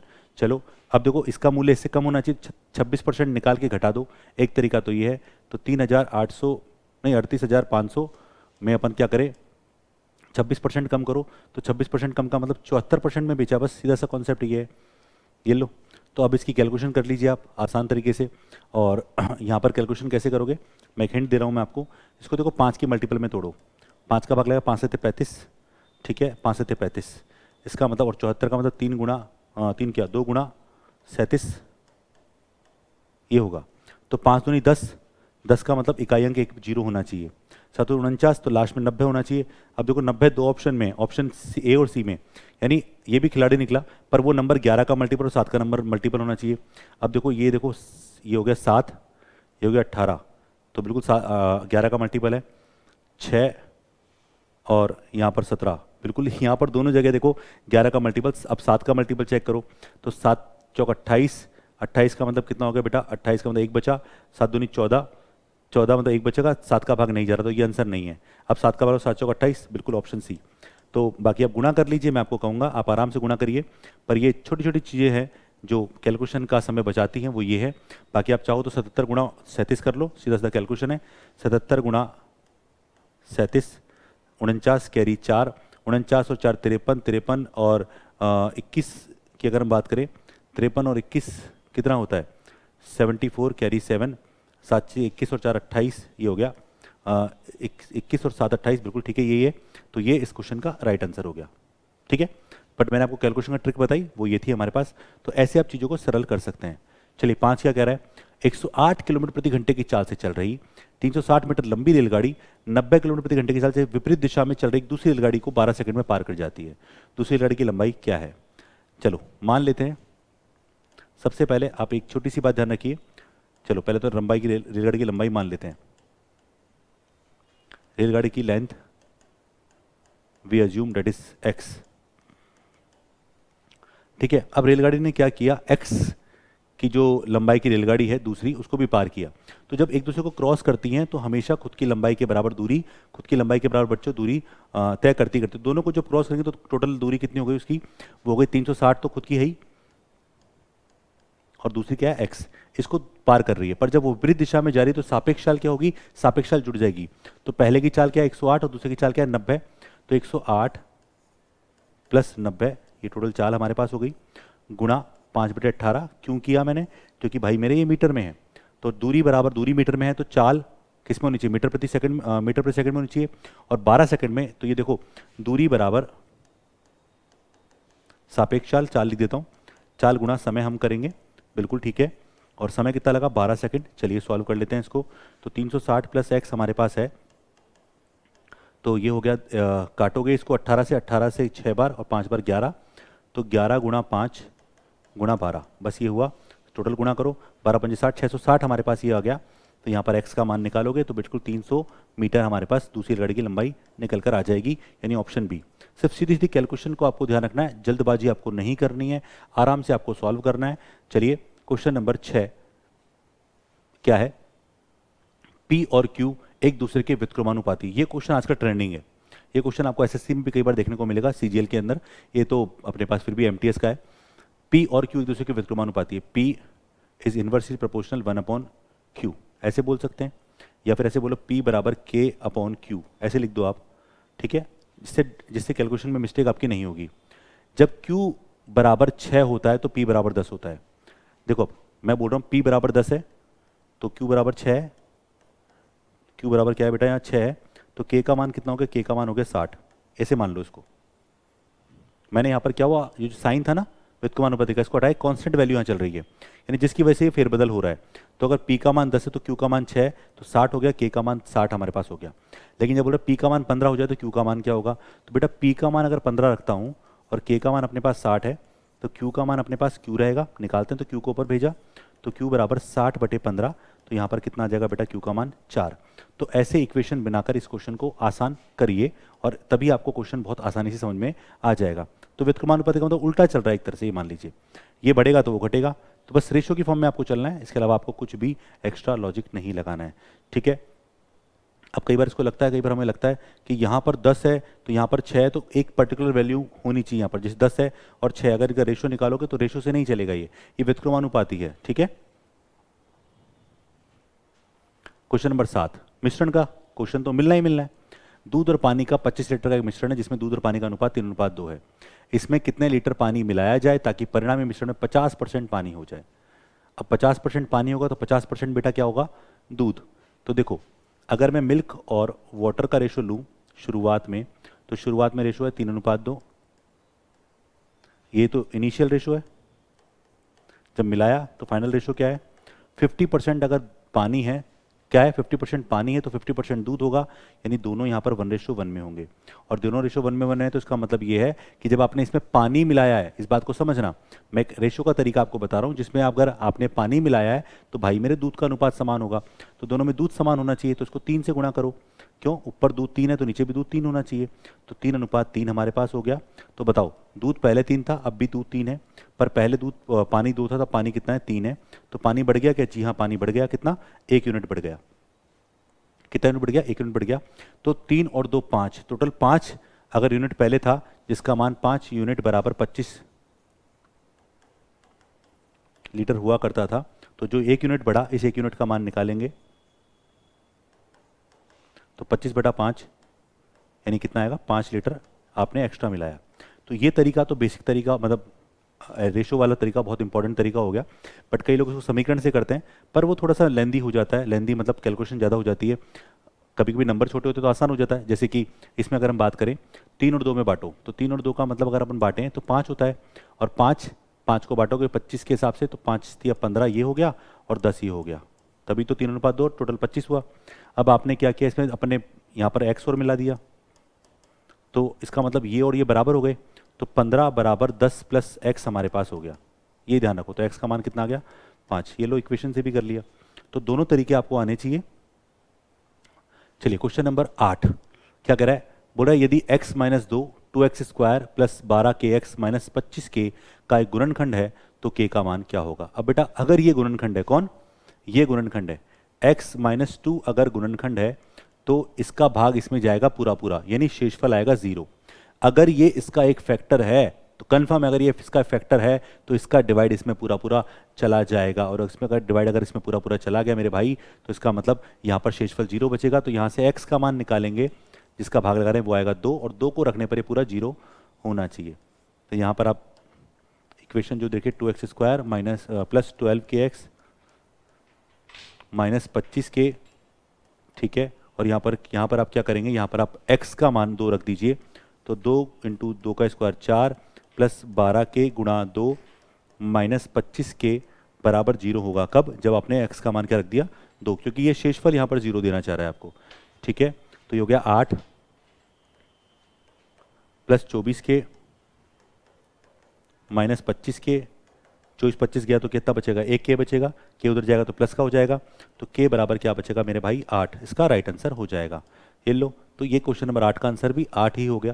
तो देखो शिफ्ट सेकंड में भी कितने प्यारे प्यारे क्वेश्चन पूछे गए, सिर्फ पेशेंस रखकर अगर आप करेंगे तो आंसर आपके आएंगे। तो आने वाले एग्जाम्स में ये सब क्वेश्चन भी इंपॉर्टेंट है, चाहे आप दिल्ली पुलिस को ले लीजिए, आप चाहे जीडी को ले लीजिए, आने वाले टाइम में वैकेंसीज आपके लिए सामने हैं। शोभा ने एक आवासीय क्षेत्र में 6 लाख रुपए में एक छोटा सा प्लॉट खरीदा, उसे लक्षिता को 20% लाभ पर बेच दिया, लक्षिता ने बदले में से 10% हानि पर दिनेश को बेच दिया। प्लॉट के लिए दिनेश ने कितना भुगतान किया। अब सबसे पहले देखो शोभा ने कितने में खरीदा, 6 लाख रुपए में, एक एक स्टेप समझना, 6 लाख। उसके बाद लक्षिता को उसने 20% लाभ पर बेचा, 20% लाभ का मतलब 6/5, भाई 1/5 ही होता है, तो 6/5 लिख दिया, 120/100 भी लिख सकते हो आप। अब लक्षिता ने क्या किया, उसको 10% हानि के बदले दिनेश को बेच दिया। अब दिनेश को 90% में बेचा, यानी 9/10 में बेच दिया, बस यही है। ये कट गया, 5 से काटा, 1 2 0 0 0, 3 जीरो आपके पास होनी चाहिए। 3 जीरो देखो, सिर्फ 3 जीरो होनी चाहिए, तो 3 जीरो इसमें भी है, 3 जीरो इसमें भी है, इसमें 3 से ज़्यादा जीरो है, और 2 इंटू 6 12, 12 इंटू 9 8, इकाई अंक 8 होना चाहिए, इन दोनों में आंसर 8 है, तो आपको सॉल्व करना पड़ेगा। 54 से गुणा करो तो 3 जीरो हमारे पास है, 54 दूनी 108, कैरी 10, 54 और 10 64, तो ये हो गया 648, ऑप्शन सी। तो इस तरह से आप कैलकुलेशन को आसान कर सकते हैं, मैं जो आपको सिखा रहा हूँ। तो कैलकुलेशन की चीज़ों को आपको ध्यान रखते हुए क्वेश्चन का आंसर निकालना है। चलिए 10वां क्या कह रहा है, एक पंखे के मूल्य में पहले 28% की कमी की जाती है, फिर 35% की वृद्धि की जाती है, और परिणामी मूल्य 1215 है, तो पंखे का मूल मूल्य ज्ञात करो। ये भी बिल्कुल सक्सेसिव वाला है। तो अगर मैंने माना, मैं एज्यूम किया कि मूल मूल्य जो है मेरे भाई वो क्या है बेटा, x रुपये है, क्या है, x रुपये है, तो इसका मतलब ये है कि x रुपये पर पहले आपने 28 की कमी करी है। 28% का मतलब होता है, देखो 4% का मतलब 1/25, तो 7/25 हमारे पास हुआ, और आपने जब कमी करी है तो 25 में से 7 किया तो 18/25 हमारे पास ये हो गया, और उसके बाद आपने क्या किया, 35% की वृद्धि की। 35 का मतलब, 35 क्या होता है, देखो 5% का मतलब 1/20 होता है, तो ये 7/20 हमारे पास हो गया। तो यहाँ पर आप देखोगे 7/20 हमारे पास हमने लिख दिया। सुनो, शुरुआती मूल्य, फिर आपने पहले कमी करी है, फिर आपने वृद्धि करी है, तो उसके बाद परिणामी मूल्य 1215 रुपये हो गया है, और इसको सॉल्व करना है हमें, तो x का मान निकालना है। वैसे काटो इसको, ये 10 और ये 9, तो देखो 1215 गुणा 25 गुणा 10 डिवाइडेड बाय 9 गुणा 7, ठीक है, कैलकुलेशन करनी है। लास्ट में आपको 25 गुणा 10 का मल्टीपल, सिर्फ यहाँ पर देखें तो 25 गुणा 10 का मल्टीपल केवल 2 ही है हमारे पास, वैसे कहें तो एक ही है 250 वाला, बट फिर भी हम पूरा करके देखते हैं इसको एक बार क्या होना चाहिए। 9 से काटा, कैलकुलेशन तो बाकी सब ठीक है ना, बाकी तो सब क्लियर है। तो यहाँ पर 1 मिनट, ये 7 लिखा है, 27 है ये, 7 की वृद्धि हो रही ना, 27, तो 9 से काटा, 9 एकम 9, ठीक है, कितनी बार जाएगा बताओ, एक बार जाएगा, 3 बचेगा, 9 3 27, ठीक है, 9 5 45, ये 27 से कट गया 5 बार, 25 5 125, तो 1250, ठीक है, ये लो ऑप्शन बी बिल्कुल वही मैच कर रहा था, क्योंकि जो 250 का मल्टीपल केवल है वो है, एक ही ऑप्शन है, ये 250 का मल्टीपल नहीं है, ये 25 का मल्टीपल है, पर वहाँ जीरो के बाद आपका भाग जाने से जीरो घटाओ तो 25 में जा रहा है, बाकी इसमें किसी में नहीं जा रहा, तो ऑप्शन से भी आप जज कर सकते हो। चलिए क्वेश्चन नंबर 11 की बात करते हैं। क्या कह रहा है, 2 गुणा 4 गुणा 1 इकाई आयाम वाले एक घनाभ को पिघलाकर एक नया घन बनाया गया, इस नए घन का कुल पृष्ठीय क्षेत्रफल वर्ग इकाई में क्या है। तो पहले घन का आयतन क्या होगा बेटा, जब आपने घनाभ को पिघलाया है तो घन का आयतन और घनाभ का आयतन क्या होगा मेरे भाई, बराबर होगा। क्यों, अरे जब पिघलाया है तो आयतन बराबर होता है हमेशा, तो घनाभ का आयतन क्या हुआ बेटा, 2 गुणा 4 गुणा 1, जिसका मतलब कितना हुआ, 8 यूनिट, इकाई यूनिट हुआ। और अगर हम देखें घनाभ का आयतन और घन का आयतन क्या होता है, भुजा का क्यूब, तो यहाँ से भुजा निकाल लीजिए, भुजा का क्यूब, तो ये भुजा आ गई हमारे पास 8 के हिसाब से 2, तो भुजा आ गई 2 इकाई। और आपसे क्या पूछ रहा है, आपसे पूछ रहा है टोटल सरफेस एरिया TSA, तो बताओ TSA क्या होता है घन का, ये होता है बेटा 6 गुणा भुजा स्क्वायर। क्या होता है 6 गुणा भुजा स्क्वायर, तो 6 गुणा भुजा कितनी है, 2, 2 का स्क्वायर 4, तो 6 चौक 24 हमारे पास राइट आंसर हो जाएगा। वर्ग इकाई में आएगा क्योंकि स्क्वायर की फॉर्म में है। चलिए ये भी हो गया, तो बस कॉन्सेप्ट ही तो है, यहाँ पर कहीं भी घबराने की जरूरत नहीं है। चलिए क्वेश्चन नंबर 12 क्या कह रहा है, साधारण ब्याज पर जमा की गई राशि 3 वर्षों में 1020 और 2 वर्षों में 980 रुपए। ये क्वेश्चन पिछली बार दिल्ली पुलिस में काफ़ी बार, मतलब काफ़ी क्वेश्चनों में शिफ्टों में पूछा गया, जमा की गई धनराशि कितनी है। देखो सीधा सा कॉन्सेप्ट है कि 2 वर्ष का मिश्रधन कितना है, 980 रुपए, और यहाँ पर 3 वर्ष का मिश्रधन जो है बेटा वो 1020 रुपए है। तो सीधा सीधा आप देखो 2 वर्ष का मिश्रधन क्या होता है, 2 वर्ष का मिश्रधन होता है मूलधन प्लस 2 साल का ब्याज, और 3 साल का मिश्रधन क्या होता है, मूलधन प्लस 3 साल का ब्याज।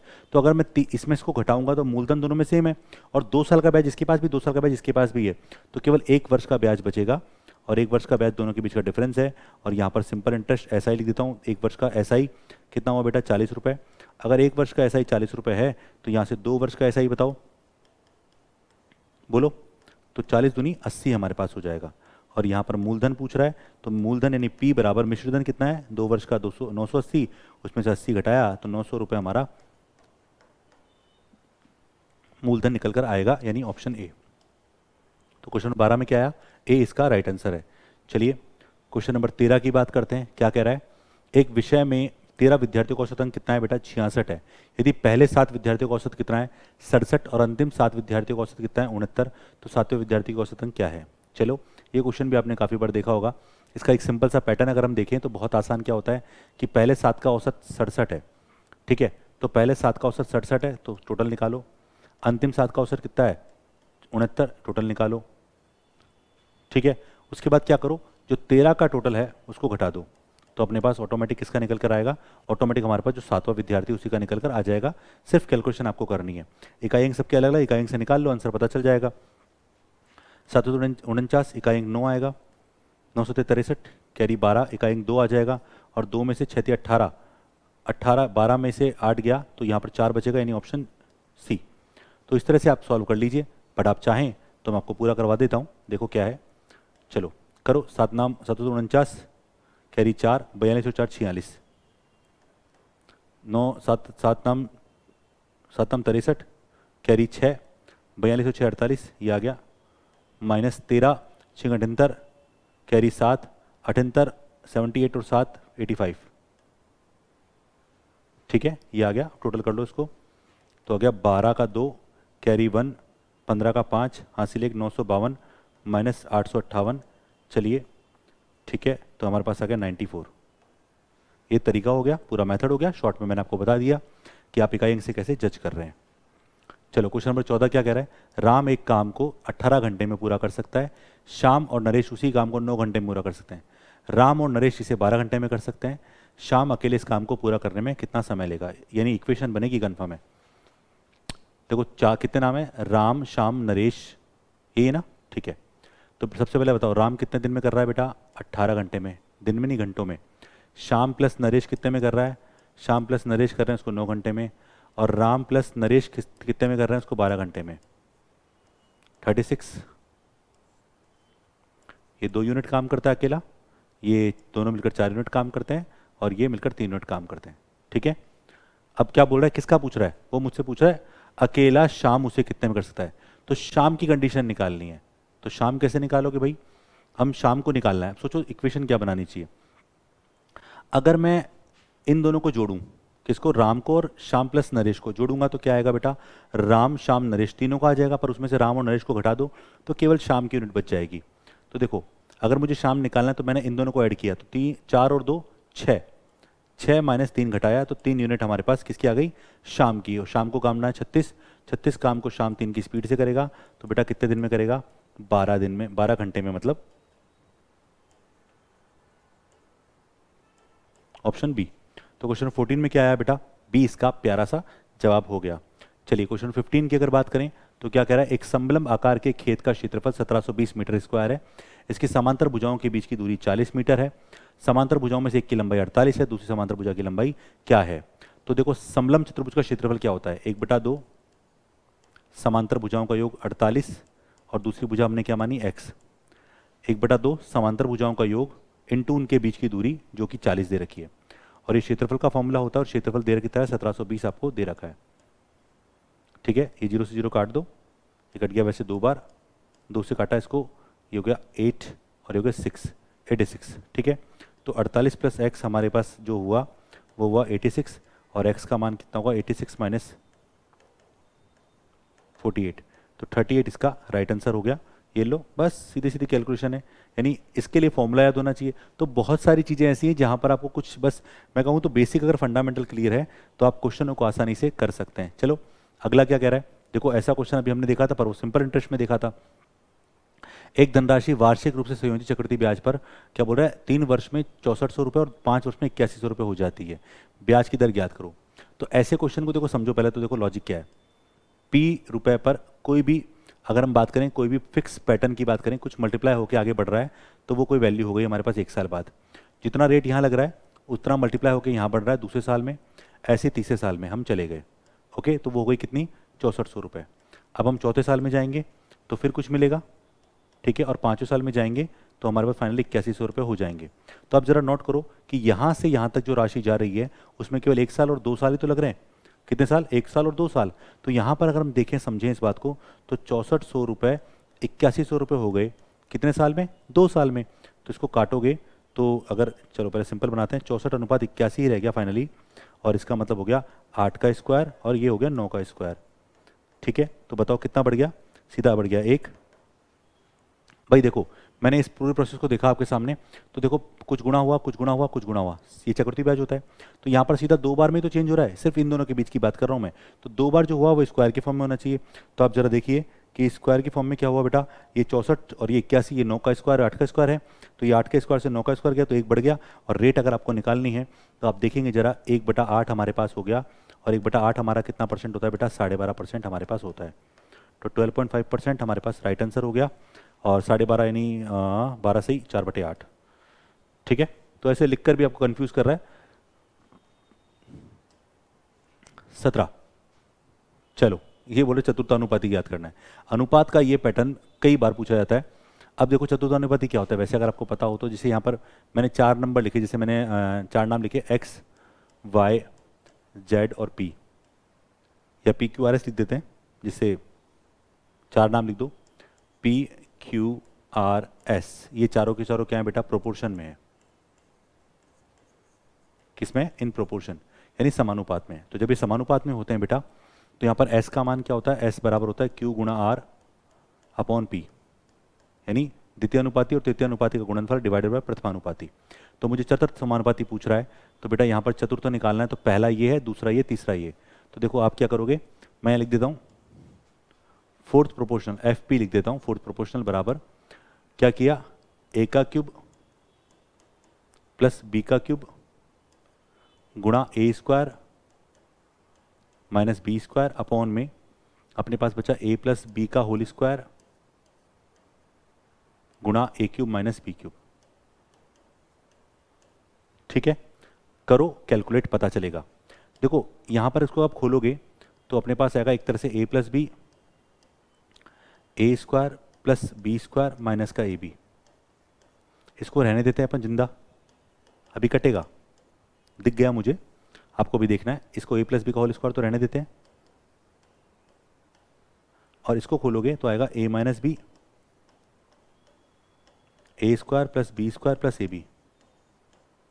ठीक है, अब देखो यहां पर ए, देखो ए प्लस बी से एक बार कट जाएगा, ए प्लस बी और ए माइनस बी क्या होगा, ए स्क्वायर माइनस बी स्क्वायर, ये भी कट गया। तो फाइनली अपने पास क्या बचा, ए स्क्वायर, यानी इसमें एलजेब्रा और अपने पास प्रोपोर्शन यानी रेशियो प्रोपोर्शन का भी कॉम्बिनेशन आ गया। तो A square plus B square minus A B, यानी A square minus A B plus B square, और नीचे A square plus B square plus A B, यानी फाइनली आंसर ऑप्शन बी। तो बस इतना ही ध्यान रखना है कि क्वेश्चन आपसे क्या कह रहा है। तो मैंने देखो सिर्फ आपको पहले तो यहाँ पर, फिर उसके बाद सीधा फॉर्मूला लग गया एलजेब्रा के हिसाब से, और आपको कैलकुलेशन करनी थी।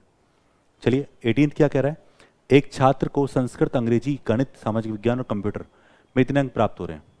चलो ये सब अंक आपके पास है, गणित, सामाजिक विज्ञान, गणित, सामाजिक विज्ञान और कंप्यूटर विज्ञान, अंग्रेजी, संस्कृत, अंग्रेजी, गणित, सामाजिक विज्ञान और कंप्यूटर, 5 विषय आपको दे रखे हैं, 5 के अंक दे रखे हैं।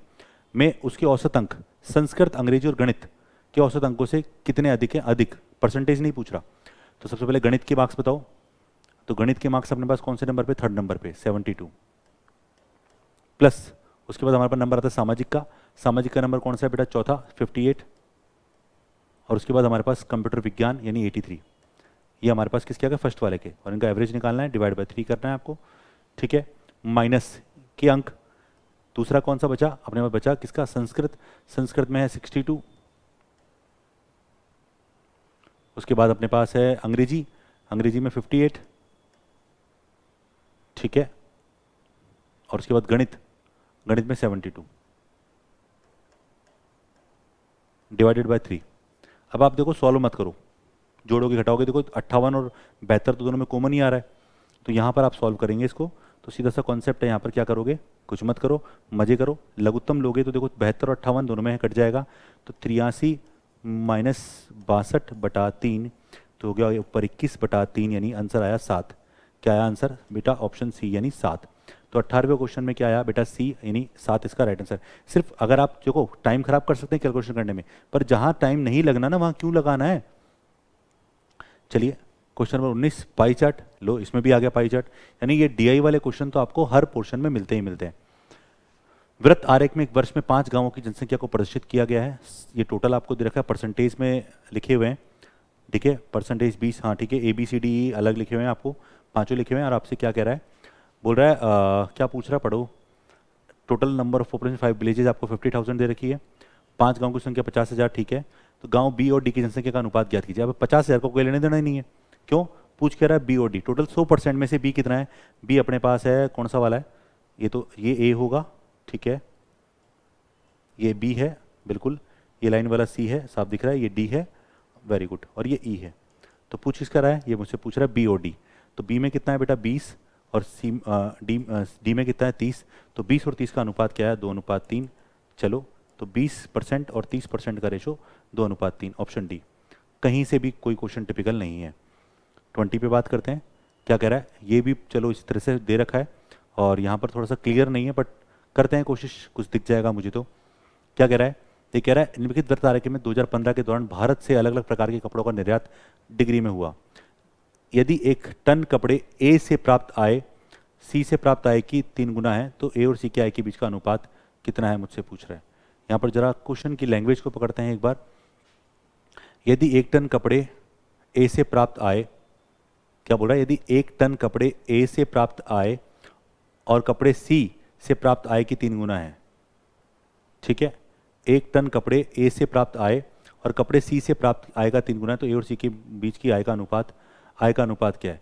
तो यानी अगर मैं इसको देखूं तो यहाँ पर अगर मुझे अनुपात निकालना है, देखो आय का अनुपात निकालना है, तो पहले ए से कितना प्राप्त हो रहा है वो देख लेते हैं, उसके बाद ही हम सॉल्व कर सकते हैं। तो ए से यहाँ पर देखो आई थिंक ये दिख रहा है 12, ओके, तो कैलकुलेशन आपको डायग्राम को देखना पड़ेगा। तो अगर हम बात करें तो यहाँ पर ए का मान आपको दे रखा है, यहाँ पर मैं आपको दिखेगा नहीं, पर ये ए में 72 लिखा हुआ है डिग्री में, और यहाँ पर सी में लिखा हुआ है 18 डिग्री।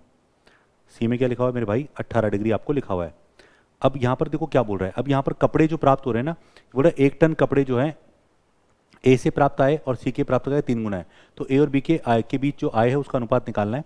तो बेटा अगर हम देखें तो यहाँ पर 72 है, तो 72 गुणा 3 आपको करना है, क्योंकि 3 गुना 1 टन कपड़े की बात कर रहे हैं। तो 18 डिग्री की, ये डिग्री में टन के रूप में चल रहा है, यहाँ पर डिग्री प्राप्त में लिखा और यहाँ पर क्या बोल रहा है, टन के रूप में लिख रहा है। तो यहाँ पर 18 डिग्री आपको लिखा हुआ है और 1 टन, क्योंकि जब अगर हम बात करें सी का अगर 1 रुपये है तो इसका 3 रुपये है, तो सॉल्व करेंगे तो कट गया हमारे पास 4 बार, तो 4 तिया 12, 12:1 इसका फाइनल वैल्यूएशन हो जाएगा। बस ये डायग्राम इंपॉर्टेंट था, डायग्राम थोड़ा क्लियर होता है एग्जाम के अंदर तो आपको दिक्कत नहीं आएगी। मुझे उम्मीद है कि आपको ये 20 क्वेश्चन जो मैंने आपको बताया बहुत आसानी से समझ में आ गए होंगे। अब हम थर्ड शिफ्ट की बात करते हैं, इसके बाद कंटिन्यू करेंगे। थर्ड शिफ्ट वो पूरा वीडियो देखिएगा, आपको देखो 60 क्वेश्चन देखने से आपको कई सारी चीज़ें, कई सारे कॉन्सेप्ट्स आपको क्लियर होंगे। और मैं फिर कहूँगा कि अगर आपको ये पसंद आता है तो आप डेफिनेटली अपने दोस्तों से शेयर करिएगा, ठीक है। तो अब हम बात करते हैं शिफ्ट थर्ड की। बिल्कुल 1 सितंबर को जो एग्जाम हुआ उसमें थर्ड शिफ्ट के क्वेश्चन जो थे उनकी बात करते हैं। फर्स्ट और सेकंड शिफ्ट के क्वेश्चन हम लोगों ने देख लिए हैं। थर्ड शिफ्ट में हम पहले क्वेश्चन से स्टार्ट करेंगे। देखिए आपको पता चल ही चुका है कि क्वेश्चन सच में बहुत इजी पूछे गए थे और कहीं भी कोई परेशानी नहीं हुई। जैसे कि पहला क्वेश्चन क्या है जो थर्ड शिफ्ट में पूछा गया, वो पूछा गया क्रमशः अर्धवार्षिक, चलिए अच्छा क्वेश्चन लग रहा है मुझे, अर्धवार्षिक और वार्षिक रूप से ब्याज संयोजित होने पर एक वर्ष में 8% वार्षिक ब्याज की दर पर 1,50,000 की धनराशि पर अर्जित ब्याज का अंतर क्या होगा। अब देखो दोस्तों, यहाँ पर 2 तरह के ब्याज मिल रहे हैं आपको। कौन कौन से? एक मिल रहा है अर्धवार्षिक रूप से मिल रहा है और क्या मिल रहा है, वार्षिक रूप से मिल रहा है। अब जब आपको अर्धवार्षिक रूप से मिल रहा है मेरे भाई, तो यहाँ पर जो रेट होगी, देखो अब 2 केस अलग अलग है। पहले तो वार्षिक रूप से, ठीक है, अगर मैं बात करूं वार्षिक रूप से तो यहाँ पर आपको देखो सीधा सा कॉन्सेप्ट क्या है कि यहाँ पर एक वर्ष में ब्याज कितना मिलेगा, तो एक वर्ष में सीधा 8% ब्याज मिलेगा, ठीक है। वार्षिक रूप से ब्याज कितना मिला, 8% मिला एक वर्ष में।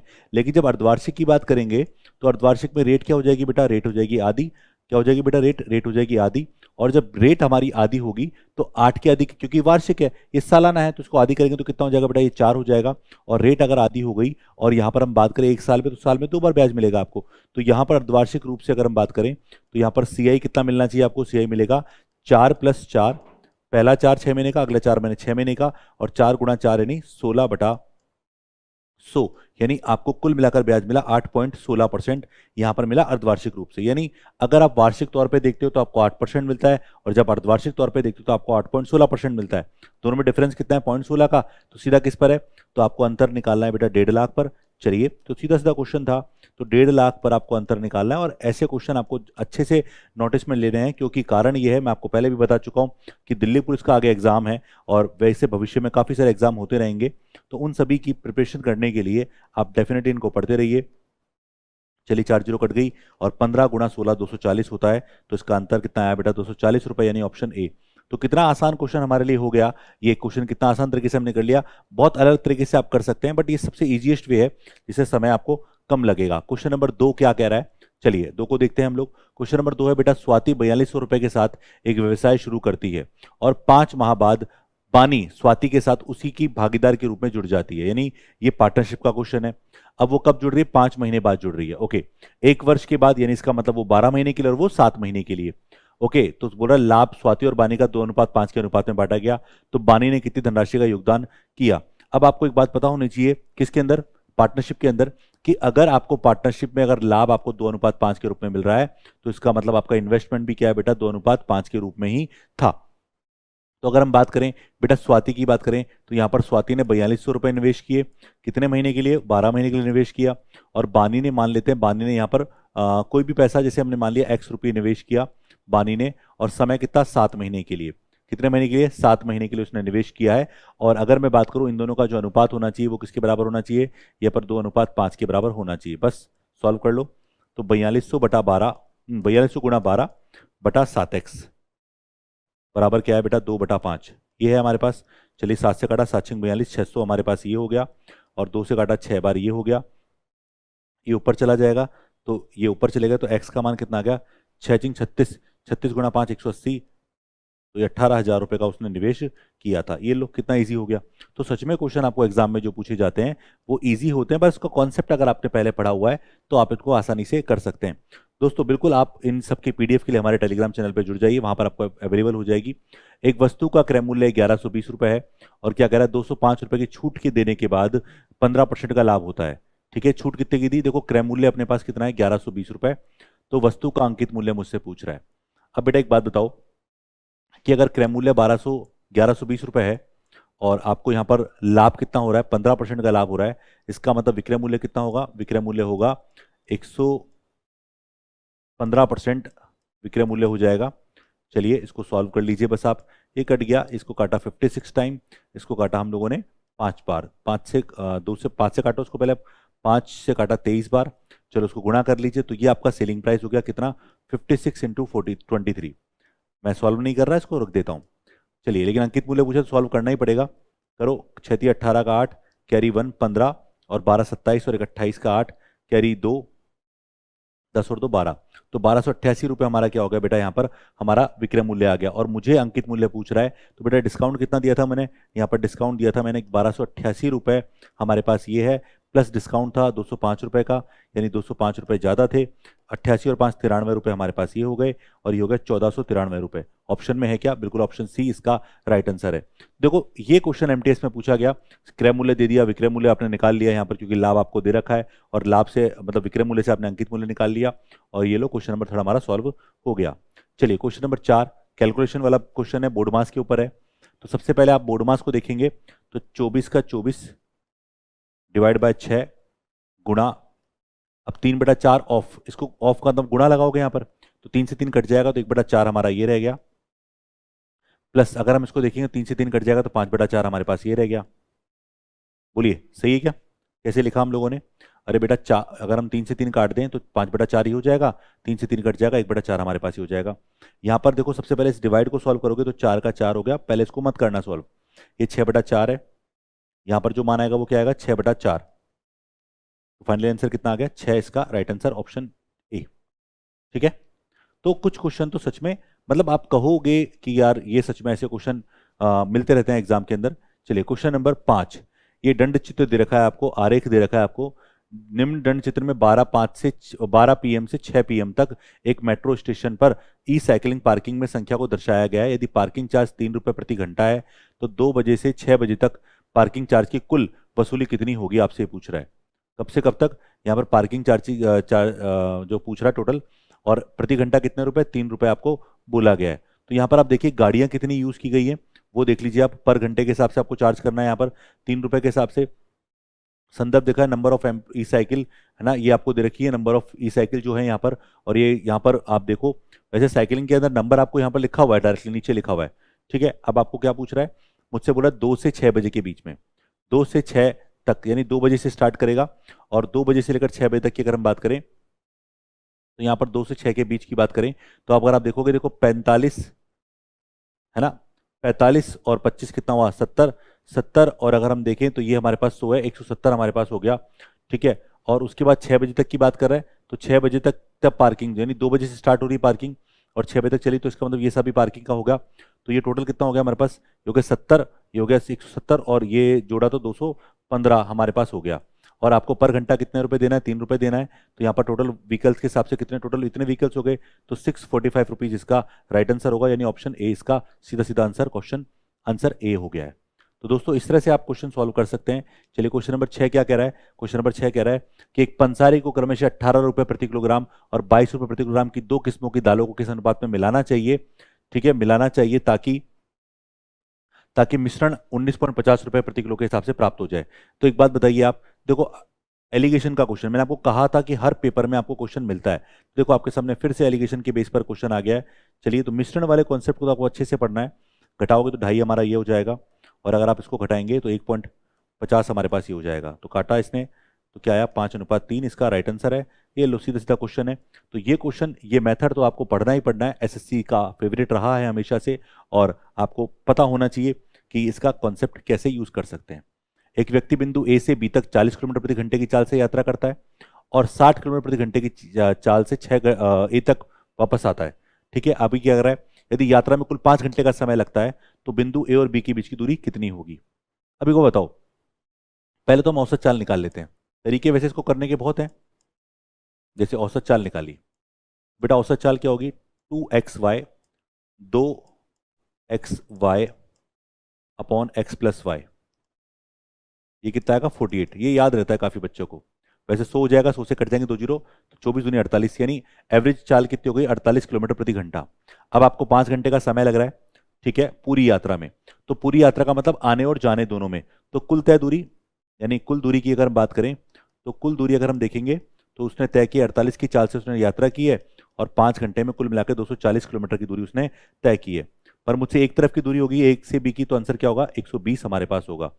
तो ए से बी की दूरी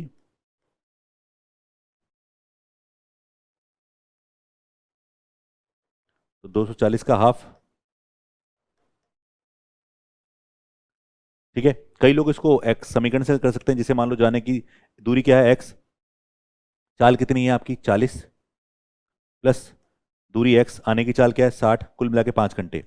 भाई समय बराबर क्या होता है दूरी बटा चाल, तो दूरी अगर एक्स है चाल आपकी 40 है, दूरी अगर एक्स है चाल आपकी 60 है, दोनों का समय जो निकाला उनको जोड़ लिया हम लोगों ने, तो ये आया 5। लघुत्तम 120 आएगा, 120 से गुणा करोगे तो आएगा 3x, ये आएगा 2x, और 120 गुणा 5 यानी 600 हमारे पास हो गया। तो 5x बराबर 600। अब आप बोलोगे सर ये इजी है, जी बिल्कुल, अपने अपने तरीके हैं, सबके अपने अपने फंडामेंटल्स हैं, कैसे आप करना चाहते हैं वो आपके ऊपर डिपेंड करता है। तो क्वेश्चन नंबर 7, इतना आसान क्वेश्चन आपके से पूछा गया एग्जाम में। क्वेश्चन नंबर 8 ये बोल रहा है a अनुपात b बराबर 3:4। इस क्वेश्चन को मैं हमेशा से एक बोलता आया हूं चीज, कि आप इस क्वेश्चन को करना चाहते हैं तो आप सबसे पहले अब ऑप्शन पे चले जाइए, उससे बेस्ट कुछ भी नहीं है। a अनुपात b बराबर 3:4, मैं ऑप्शन से बात कर रहा हूं भाई। तो ऑप्शन से अगर देखिए 3:4 है क्या, a और b में 3:4 नहीं है, 3:4 नहीं है, 3:4 इसमें है बिल्कुल ठीक है, और इसमें भी 3:4 है, देखो 3 से काटा बिल्कुल, तो a और b नहीं है। अब बचा सी और डी। अब देखो ए और सी का रेशियो क्या है 9:8, तो ए और सी का रेशियो 9:8 है क्या, जी नहीं है, हटाओ। ये 9:8 है क्या, बिल्कुल है, तो ये मेरा राइट आंसर है। और कौन सा, ऑप्शन डी। तो ऐसे क्वेश्चन में पूरा करने की जरूरत नहीं है, ऑप्शन पे जाकर भी आप सॉल्व कर सकते हैं, ठीक है। अब मेरी बात सुनो, मेथड की बात करें तो क्या करोगे, देखो अब यहाँ पर देखो ए यहाँ पर 3 है और यहाँ पर ए 9 है, तो ए समान होना चाहिए, तो इसको आप 3 से गुणा करिए, 3 3 9, 3 चौक 12, और ये 9:8 अपने पास है क्योंकि ए का मान 9 करना था। तो अब देखो मर्ज कर लिया अपन ने इसको, तो ए अनुपात बी अनुपात सी, दोस्तों क्या आएगा, ए का मान आ गया 9, बी का मान आ गया अपने पास 12, और सी का मान आ गया अपने पास 8। तो ये इसका बिल्कुल करेक्ट और बिल्कुल राइट आंसर हो गया। तो देखो इस तरह से क्वेश्चन नंबर 8 को भी आप सॉल्व कर सकते थे। तो जहां पर क्वेश्चन में कभी एरर कभी कभी आ जाती है, एसएससी के क्वेश्चनों में भी आ जाती है, तो घबराना नहीं है, आप अपने क्वेश्चन का सोल्यूशन प्यार से करिए, आंसर आएगा। क्या कह रहा है, यदि साधारण ब्याज पर 3 वर्ष में 3650 की धनराशि 4526 रुपए हो जाती है तो वार्षिक ब्याज की दर ज्ञात कीजिए। अब देखो वो मूलधन है, ये मिश्रधन है, 3 साल में आपको बोला है, तो आप चाहो तो सीधा रेशो निकाल लो, ठीक है, पर आप रेशो निकालोगे टाइम खराब करोगे, बेटर है सीधा ब्याज निकालते हैं। चलिए बताओ ब्याज कितना होगा 3 साल का, तो ब्याज होगा बेटा अपने पास 26, तो 4526 पूरा लिख देता हूँ, माइनस 3650, सॉल्व करो, 6 में से 0 गया तो 6, 12 में से 5 गया तो 7, ये 8, 14 में से मतलब 14 में से 6 गया तो 8, ये आ गया हमारे पास 3 साल का ब्याज। और 3 साल का तो 1 साल का ब्याज निकालना, 3 से डिवाइड कर दो, तो 292, ये आ गया 292 रुपये। अभी 292 रुपये किस पर आया है बेटा, ये आया है अपने पास 3650 पर, रेट निकाल लो, तो 292 अपने पास किस पर आया 3650 पर, गुणा 100, 25 से काटा 4 बार, 25 से काटा 25 से कम 25, 11 बचा, ठीक है, कितनी बार 11 बार, 115 हो गया, 25 चौक 100, ठीक है, और 25 एक 150, ये कट गया 2 बार, तो 4 दूनी 8% इसका ब्याज दर आ गया। ये सिंपल इंटरेस्ट था इसलिए डरने की जरूरत नहीं है। तो कॉन्सेप्ट आसान है। चलो अगला देखते हैं, ये भी एलिगेशन जैसा लग रहा है शायद। ये लिखा हुआ है 3.80 रुपये प्रति किलोग्राम मूल्य वाली कितने किलोग्राम चीनी को 4.60 रुपये प्रति किलोग्राम वाली मूल्य वाली 60 किलोग्राम चीनी के साथ, यानी इसका आपको वजन दीजिए 60 किलोग्राम आपको दिया गया है, के साथ आपको मिलाना चाहिए, ताकि परिणामी मिश्रण को 5.20 रुपये प्रति किलोग्राम के मूल्य से बेचने पर 30% का लाभ प्राप्त किया जा सके। अब एलिगेशन लगाने से पहले एक छोटी सी बात ध्यान रखिएगा, ये आपको मिश्रण का क्या दे रखा है, मिश्रण का विक्रय मूल्य दे रखा है, कितने लाभ पर, 30% लाभ पर। तो पहले कॉस्ट, ठीक है, किसका, मिक्सचर का, तो 5.20 रुपए में हमने बेचा और 30% का लाभ, ये तो 130 पे हमने किया, पॉइंट आया, जो कट गया ये कट गया, ये आ गया बेटा 4 रुपए। तो कॉस्ट कितना आया, 4 रुपए पर केजी। ठीक है, अब आपने क्या किया, आपने पहला मिलाया 3.80 वाला, दूसरा मिलाया आपने 4.60 वाला, ओवरऑल कॉस्ट कितना है, 4 रुपए, घटाओगे तो 0.60 हमारे पास ये हो गया, और इसमें से घटाओगे तो 0.20 हमारे पास ये हो गया। ठीक है, तो अनुपात क्या है, आपने 3:1 में मिलाया, क्या रेशो है इसका, 3:1 हमारे पास रेशो आ गया। और मुझसे क्या पूछ रहा है, मुझसे पूछ रहा है कौन सी पहली वाली का वजन। तो देखो इसका वजन कितना है, 60। तो बेटा अगर ये 60 है तो यहां पर इसका 60 गुना करो, 60 थी 180, कितना आया 180, यानी ऑप्शन सी। बताइए, तो यहां पर कभी कभी बच्चे पता है क्या करते हैं, इन दोनों के बीच में ये लिख देते हैं 5.20, पर लख ही नहीं सकते, क्योंकि यहां पर 5.20 अगर मैं रखूंगा तो दोनों से ज्यादा हो जाएगा। ये एलिगेशन का एक सीधा सा कॉन्सेप्ट होता है जो आपको पता होना चाहिए। ठीक है, क्वेश्चन नंबर 11। अब 11 की बात करते थे, क्या कह रहा है, एक्स किया है वाई किया है से 12% ज्यादा है। अभी बहुत इजी सा क्वेश्चन है, इस क्वेश्चन को देखते ही आप बोलोगे अरे यार ये क्या पूछ लिया। तो बस कैलकुलेशन का ध्यान रखना है और कुछ नहीं है भाई। ऐसे क्वेश्चन देने से एग्जामिनर को कोई मजा नहीं आता है, बस वो आपका टाइम खराब करवाता है, आपकी कैलकुलेशन बिगड़वाता है और कुछ नहीं करता। जैसे चाहो तो काट लो इसको, 4 से काटोगे तो ये काटोगे तो 28:25 हमारे पास होगा, ये भी लिख सकते हैं हम लोग। आगे क्या कह रहा है उसको पढ़ो, एक्स वाई से इतना ज्यादा तो वाई एक्स से कितने परसेंट कम है, तो वाई एक्स से कम है तो 3 कम है एक्स से, यानी 28 से गुणा 100, परसेंटेज निकाल लिया, 4 से काटा 25, 4 से काटा 7, तो 75/7 यानी 10 सही 5/7। अब ये सब आपकी कैलकुलेशन में निर्भर करता है कि कैलकुलेशन आपकी कितनी स्ट्रांग है, कितनी फास्ट है। तो ऑप्शन डी इसका करेक्ट जवाब है। ठीक है, क्वेश्चन नंबर 12 की बात करते हैं। 8 × 6 × 6 इकाई के आयाम वाले घनाभ से 0.5 0.5 0.5 इकाई वाले छोटे छोटे घन काटे जाते हैं, तो बड़े घनाभ से कितने घन बनाए जा सकते हैं, सीधा सा क्वेश्चन है। तो बेटा घनों की संख्या निकालनी है तो क्या करोगे, बड़े आयतन में सबसे बढ़िया तरीका, बड़े आयतन में छोटे आयतन का भाग लगा दीजिए। 8 × 6 × 6 और बनाया क्या है, 0.5 × 0.5 × 0.5, इसका मतलब आधा होता है। ये इकाई, ये इकाई है, दोनों इकाई में है तो कोई दिक्कत नहीं है। 5 से काटा, ये देखो आधा है तो ये हो जाएगा 16 बार, ये हो जाएगा 12 बार, ये भी हो जाएगा 12 बार। ठीक है, इकाई अंक से कर सकते हैं क्या, 6 दूनी 12, 2 दूनी 4, यानी आंसर इकाई अंक 4 वाला होना चाहिए। कौन सा है, ऑप्शन बी, इकाई अंक से पता चल गया। वैसे करोगे 192 हमारा ये हो गया, गुणा 12 करेंगे, 12 दूनी 24, कैरी 2, 12 नाम 108 और 2 110, कैरी 11, 12 और 11 23। तो आंसर वही आया ऑप्शन बी, बट इकाई अंक को देख के करिए जिससे समय आपको कम लगे। क्वेश्चन नंबर 13 क्या कह रहा है, शुद्ध दूध वाले एक पात्र में से 35% दूध निकालकर उसके स्थान पर पानी डाल दिया जाता है। ठीक है, फिर मिश्रण के अंदर से क्वेश्चन उठा लिया उसने, और यह प्रक्रिया 3 बार दोहराई जाती है।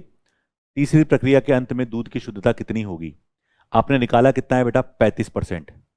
ठीक है, सिंपल बना लो पहले एक बार बेटा, 35% का जो मतलब होता है ना, वो होता है 7/20, क्योंकि 5% का मतलब 1/20 होता है, तो 35 का मतलब 7/20 हुआ।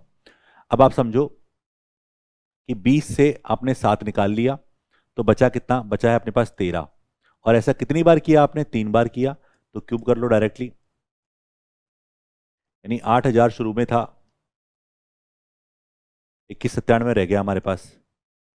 ओके, अब बोल रहा है देखो, बोल रहा है तीसरी प्रक्रिया के अंत में दूध की शुद्धता कितने परसेंट होगी, परसेंटेज में पूछ रहा है आपसे, ऑप्शन परसेंटेज में है। तो क्या करोगे, कुछ नहीं करेंगे, 2197 हमारे पास है, डिवाइडेड बाई 8000, परसेंटेज पूछ रहा है, गुणा 100, ये भी कट गया। ठीक है, काटो चाहे मत काटो, कोई दिक्कत नहीं है, मत काटो, चलो 80 का ऑप्शन में 80 की फॉर्म में आ रहा है ना, इसलिए। ठीक है, और करें सॉल्व इसको, तो यहां पर, अच्छा एक मिनट रुको, हाँ ये है। ठीक है, अब कटेगा नहीं वैसे भी, क्योंकि अब भाग लगाओ, तो 80 का भाग लगाओ, 8 दूनी 16, 160 हो गया, 160 का मतलब हो गया 59 हमारा बचा 597, 800 तो 56, तो 597 में 500 घटा 37/80, 27 सही 35/80 इसका राइट आंसर होगा ऑप्शन सी। तो कैलकुलेशन का ध्यान रखिएगा बस, और कुछ नहीं करना है ऐसे क्वेश्चनों में। ऐसे क्या पूरे चैप्टर में आपको मतलब पूरे पेपर में ही आपको ऐसे ध्यान रखना कैलकुलेशन को। चलिए ये आपको फिर कैलकुलेशन बेस्ड क्वेश्चन डीआई का फॉर्म में क्वेश्चन आ गया। निम्न तालिका में 2015 से 2018 तक लिबरल आर्ट्स और इंजीनियरिंग में उच्च शिक्षा प्राप्त करने के लिए एक विश्वविद्यालय के नामांकित होने वाले छात्रों की संख्या को दर्शाया गया है। तालिका का ध्यानपूर्वक अध्ययन कीजिए और निम्नलिखित प्रश्न का उत्तर दीजिए, मुझसे पूछ रहा है। चलिए ये अध्ययन करना है आपको, डेटा आपको दे रखा है। चलिए आगे क्या कह रहा है, 2015 से 18 तक लिबरल आर्ट्स में प्रतिवर्ष में नामांकित छात्रों की औसत संख्या इंजीनियरिंग में नामांकित छात्रों की औसत संख्या से कितनी अधिक या कम है, आपसे पूछ रहा है। तो लिबरल की बात कर रहा है, पहले लिबरल का टोटल करो। अब टोटल करोगे और टोटल करके 4 से डिवाइड करना है, एवरेज निकालना है आपको। तो पहले टोटल निकाल लें क्या, क्योंकि 4 नंबर है। अगर आप एवरेज वैसे निकालोगे शॉर्टकट से तो वो लंबा पड़ जाएगा। जोड़ो, ये हो गया 10 12 22, कैरी 2, कैरी 2 का मतलब कितना हुआ बेटा, 4 2 6 और 4 10 और 7 17 और 8 17 और 8 25 का 5, कैरी 2, ठीक है, 2 और 3 5 और 5 10, 10 और 11 2152 हमारे पास ये हो गया। उसके बाद अगर हम बात करें इसका एवरेज, अगर आपको इसका टोटल निकालो पहले, ये हो गया 5 12 का 2, कैरी 1 10, 4 14, 14 और 2 16 और 5 21 का 1, हासिल 2, कितना हो गया बेटा, ये हो गया 6, 2 8 5 13, 13 और 14 27। चलिए अब इनका अंतर निकालना है, तो अंतर का आपको एवरेज निकालना है ना। तो बेटा एवरेज का मतलब 4 का भाग इसमें 4 का भाग इसमें, तो अंतर निकाल लो, सीधा अंतर निकालोगे तो पता चल जाएगा। देखो 0 और 11 में से इसको गया 5 को तो 6 गया, ये बचा अपना 5, 5 में से गया तो 660 हमारे पास, 5 में से 6 में से गया तो 560 हमारे पास, डिवाइडेड बाय 4, तो यहाँ पर 140 आएगा। 140 दो ऑप्शन में है और यहाँ पर कम है क्योंकि आपको पहले लिबरल का बोला है, उसके बाद आपको इंजीनियरिंग का बोला है, तो लिबरल वाले कम है, कितना 140 कम है यहाँ पर, ये कम दिख रहा है साफ साफ इसका, तो आपको दोनों का डिफरेंस निकालना था। तो मतलब करने परेशान होने की जरूरत नहीं है, चीज़ों को सरल भाषा में करो बस। 2 अंकों की वह संख्या बड़ी संख्या ज्ञात कीजिए जिससे 219 365 और 511 को भाग देने पर क्रमशः 3 5 7 शेषफल बचता है। शेषफल बचने का मतलब क्या है कि इतना नहीं होता तो चला जाता, जैसे कि 219 का मतलब 216 में भाग जाएगा, 365 में से 5 गया 360 में भाग जाएगा, 511 में से 7 गया तो 504। बिल्कुल। अब आपको करना क्या है, अभी करना कुछ नहीं है, हमें इस सबका एचसीएफ निकालना है। क्या निकालना है, एचसीएफ निकालना है। और एचसीएफ के लिए आप इनके डिफरेंस पे चले जाओ, सबसे बढ़िया सबसे बेस्ट तरीका क्या है, डिफरेंस पे चले जाओ। डिफरेंस अगर मैं निकालूं इसका, तो बेटा डिफरेंस कितना आ रहा है इसका, 60 में से ये गया तो 44 हमारे पास ये हो गया, 144 हमारे पास ये हो गया। और अगर मैं इसका डिफरेंस निकालता हूँ तो 144, बिल्कुल 144 हमारे पास ये हो गया। और आपको 144 के टुकड़े करोगे तो 72 गुणा 2 ही हो सकता है इससे बड़ा, तो यहाँ पर 72 मिलेगा, बिल्कुल 72 का भाग जाना चाहिए। 72 का भाग इसमें जा रहा है 3 बार, इसमें जा रहा है अपने पास 5 बार, और 72 का भाग इसमें जा रहा है अपने पास, जा रहा है क्या इसमें, चेक करो 72 का भाग इसमें कितनी बार जा रहा है, इसमें जाएगा अपने पास 8 बार, नहीं 7 बार, ठीक है। तो इसका मतलब एचसीएफ कितना हो गया, एचसीएफ हो गया 72। लो खत्म काम। तो 72 से, वैसे आप चाहें तो ऑप्शन से कर सकते हैं, मैंने पहले भी आपको बताया कि ऑप्शन से आप यूज करके ऐसे क्वेश्चन को सॉल्व कर सकते हैं। चलिए क्वेश्चन नंबर 16 देखते हैं। एक पुरुष और एक महिला को एक साथ मिलकर काम पूरा करने में 12 दिन लगते हैं, और क्या कह रहा है, एक पुरुष अकेले उस काम को 15 दिन में पूरा कर सकता है, एक महिला उस काम को कितने दिन में पूरा करेगी। तो देखो मेल प्लस फीमेल 12 दिन में करते हैं, अकेला मेल उसे 15 दिन में करता है। एलसीएम लिया 60, 60 में 12 का भाग लगाया तो 5, 15 का लगाया तो 4। इसका मतलब एक पुरुष और महिला की कार्यक्षमता कितनी है, 5 है हमारे पास, पुरुष की कार्यक्षमता 4 है, तो महिला की कार्यक्षमता कितनी हो गई बेटा 1, तो 60/1, यानी इसका आंसर होगा 60। तो ये सब क्वेश्चन आपको आगे जाके जितने भी एग्जाम आएंगे, एसएससी जीडी हो, दिल्ली पुलिस कांस्टेबल हो, तो उन सब में आपको काफी फायदा मिलेगा, और अगले साल जब एमटीएस वगैरह फिर से आएंगे तो आपको उसमें भी काफी फायदा मिलेगा। चलिए क्वेश्चन थोड़ा सा बड़ा लग रहा है, देखते हैं बड़ा है कि छोटा है। एक नाविक नाव चलाकर 6 घंटे धारा के अनुकूल, चलिए पड़ेगा 6 घंटे में धारा के अनुकूल 36 किलोमीटर और धारा के प्रतिकूल 24 किलोमीटर की दूरी तय करता है। चलिए इक्वेशन बेस्ड क्वेश्चन है, अच्छा क्वेश्चन है, मतलब ये जब वह धारा के अनुकूल 24 किलोमीटर और धारा के प्रतिकूल 36 किलोमीटर की दूरी तय करता है तो नाविक को 6.5 घंटे का 6.5 घंटे का समय लगता है। ये देखो साढ़े ऐसे लिखा हुआ है। तो धारा की चाल कितनी है? ठीक है, धारा की चाल पूछ रहा है। अब एक छोटी सी बात ध्यान रखिएगा, यहां पर दो अलग अलग बातें हैं। जब वो धारा के अनुकूल और प्रतिकूल जा रहा है तो यहां पर ध्यान रखिएगा कि दो चाल कौन कौन सी, एक तो है शांत जल में चाल,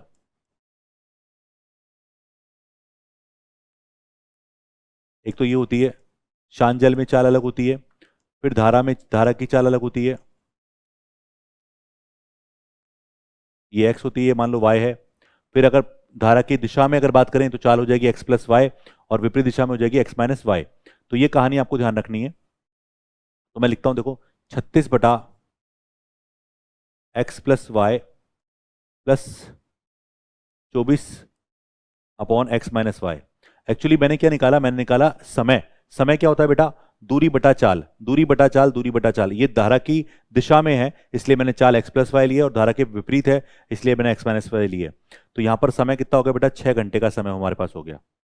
ठीक है, कुल मिलाकर अगली इक्वेशन आप बनाओ।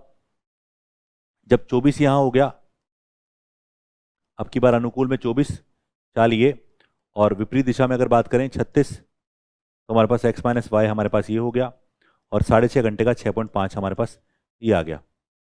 क्लियर है? तो ये दो बातें आपको ध्यान रखनी है। अब दोनों इक्वेशन को सॉल्व करके आंसर निकालना है। तो दोनों इक्वेशन सॉल्व करनी पड़ेगी यहाँ पर। तो आप किसी भी इक्वेशन को सॉल्व कर लो, जैसे कि अगर हम सीधा देखो यहाँ पर x माइनस वाई और x प्लस वाई का मान निकालेंगे डायरेक्टली। तो मैं एक छोटा सा काम करता हूँ कि मैं x माइनस वाई की जगह मैं यहाँ पे लिख देता हूँ a और b। इसे इक्वेशन समझ में आ जाएगी आपको। ठीक है, और अगर चाहो तो और इजी कर लो। और इजी कैसे? मैं 1 की फॉर्म में मान लेता हूँ। तो ये समझ में आ गया ना? चलो मैं लिख देता हूँ डायरेक्टली आपको, है ना। तो बेटा ये आ गया 36a प्लस 24b बराबर 6, और 24a प्लस 36b बराबर अपने पास क्या आया बेटा? 6.5। तो आप एक काम करो, ऊपर यहाँ पर गुणा करो। इससे ऊपर करो 2 से, नीचे 3 से। तो 2 से गुणा किया तो 72a, 48b, 6 दूनी 12, और यहाँ पर 3 से गुणा किया तो 72a, 36 108b, 3 से गुणा किया तो 19.5, माइनस करोगे कट गया तो हो गया 60b हमारे पास, और इसको घटाओगे तो 7.5 हमारे पास बचेगा। तो यहाँ पर b का मान निकाल सकते हैं। तो b का मान अपने पास आएगा 7.5 बटा b 60। तो ये कट गया 8 बार, तो 1/8 हमारे पास आ गया b का मान। और b का मान हमारे 1/8 है तो उसको इक्वेशन नंबर फर्स्ट में रख दो। तो a का मान निकालो। देखो b का मान अगर 1/8 रखा तो 3 बार कटेगा, 3 इधर माइनस हो गया, तो 6 में से 3 गया 3, तो a बराबर 3/36, जिसका मतलब 1/12। तो यहाँ से अगर आप देखोगे तो आपके पास x प्लस वाई का मान तो हो गया बेटा 12, और x माइनस वाई का मान हो गया 8। दोनों इक्वेशन से y का मान निकालना है, क्योंकि धारा की चल मैंने y मानी है। तो ये माइनस करोगे तो माइनस करके तो 2y बराबर हमारे पास हो गया 4। तो y का मान हमारे पास क्या हो गया बेटा? y का मान आ गया 2 किलोमीटर पर आवर। इसका मतलब ये जो क्वेश्चन है हमारे पास, ये बहुत सरल सी भाषा में हमने कर लिया। ठीक है, तो कितना आया बेटा? ऑप्शन सी 17 में। तो देखो कुछ क्वेश्चन में जहां पर आपको इक्वेशन बनानी पड़ सकती है। अच्छा क्वेश्चन जो थे ये था। चलिए अगला क्वेश्चन नंबर 18 क्या है? एक वस्तु को 1980 में बेचने पर अर्जित लाभ उसी वस्तु को 1620 में बेचने पर हुई हानि हानि के प्रतिशत के बराबर है। चलो इसका मतलब ये है कि लाभ और हानि आपस में बराबर है। तो जब लाभ हानि बराबर होते हैं बच्चों, तो क्रय मूल्य क्या होता है? दोनों का एवरेज। कौन से दोनों मूल्य? 1980 प्लस 1620 बटा 2। तो कितना हो गया? ये हो गया 100, और ये हो गया 2000, 3600 हमारे पास हो गया बटा 2, यानी क्रय मूल्य आ गया 1800 रुपये। तो 1800 पे 180 का लाभ और 180 की हानि, यानी परसेंटेज सेम होगा। तो आपको बोल रहा है विक्रय मूल्य बताइए जब 1800 को हमने 15% लाभ पे बेचा जाए। 1500 मतलब 1/15/100, यानी सीधा 23/20 भी लिख सकते हैं हम लोग। लिख दिया हमने, कट गया 90 बार, 23 गुणा 9 260, ऑप्शन सी। तो सीधा सीधा कैलकुलेशन और आपकी स्पीड उस पर निर्भर करता है। और धीरे धीरे अभी तो हमने स्टार्ट कर रहे हैं चैनल पे काम एसएससी के लिए, और धीरे धीरे आने वाले सभी एग्जाम्स के लिए हम प्रीवियस ईयर क्वेश्चन पेपर का सॉल्यूशन लेकर आएंगे। एक गोले का पृष्ठीय क्षेत्रफल 5544 है, गोले की त्रिज्या दुगनी कर दी जाए तो नए गोले का पृष्ठीय क्षेत्रफल क्या होगा। चलो अब इसको बुद्धि लगा के प्रयोग करोगे तो बहुत आसानी से कर दोगे। आपको पता है कि गोले का पृष्ठीय क्षेत्रफल जो एरिया होता है वो त्रिज्या के वर्ग के समानुपाती होता है, त्रिज्या के स्क्वायर के समानुपाती होता है डायरेक्टली। तो अगर मैं बोलूं कि बेटा अगर पुरानी आर और नई आर की अगर बात करूं तो अगर ये 1 है तो ये क्या हो जाएगी बेटा 2 हो जाएगी, दुगनी बोला है, त्रिज्या दुगनी कर दी जाए तो एरिया क्या होगा बेटा, पहले का एरिया अगर अपने पास ए है तो अगला एरिया क्या होगा, तो 1 का स्क्वायर हमने किया 1 और यहाँ पर 2 का स्क्वायर क्या हो जाएगा बेटा 4, जबकि 1 का मान कितना है, 1 का मान है 5544 हमारे पास है, तो 4 का मान निकालेंगे तो 4 गुना 5544 हमारे पास हो गया, तो 4 चौक 16, 17 का 7 कैरी 1, 20 और 21 कैरी 2, 22,176 है क्या ऑप्शन में, बिल्कुल ऑप्शन बी है इसका राइट आंसर। चलिए कुछ क्वेश्चन तो ऐसे हैं जो देखते ही पता चल जाएंगे। चलिए अगला क्वेश्चन, क्वेश्चन नंबर 20 और ये लास्ट क्वेश्चन है थर्ड शिफ्ट का। ए और बी किसी काम को क्रमशः 9 और 18 दिन में कर सकते हैं, वे एक साथ मिलकर काम करने लगते हैं। कुछ दिन बाद ए ने काम छोड़ दिया, बी ने शेष काम 15 दिन में पूरा किया। तो देखो इसको पहले, इसका मतलब यह है कि ए और बी शुरू में काम कर रहे हैं साथ में, फिर ए ने काम करना छोड़ दिया और बी ने शेष काम, ये 15 दिन है।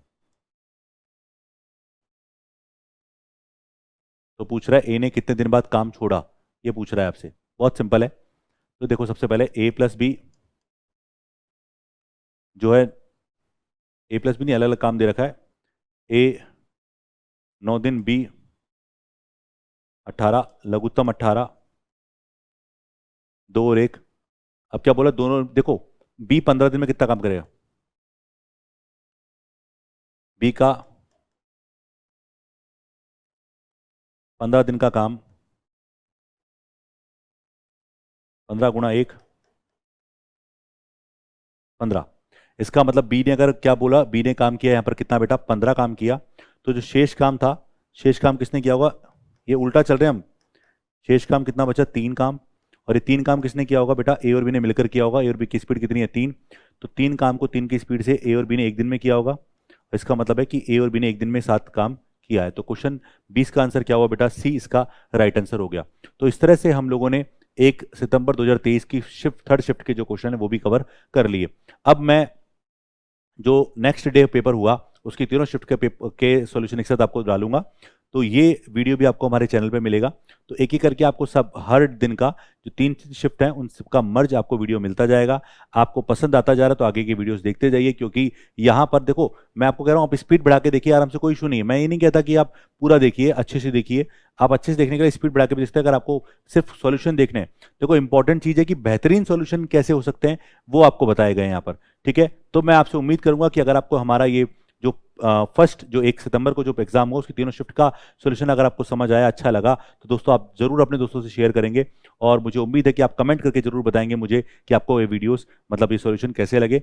चलिए मैं आपसे विदा चाहता हूं, धन्यवाद, थैंक यू सो मच।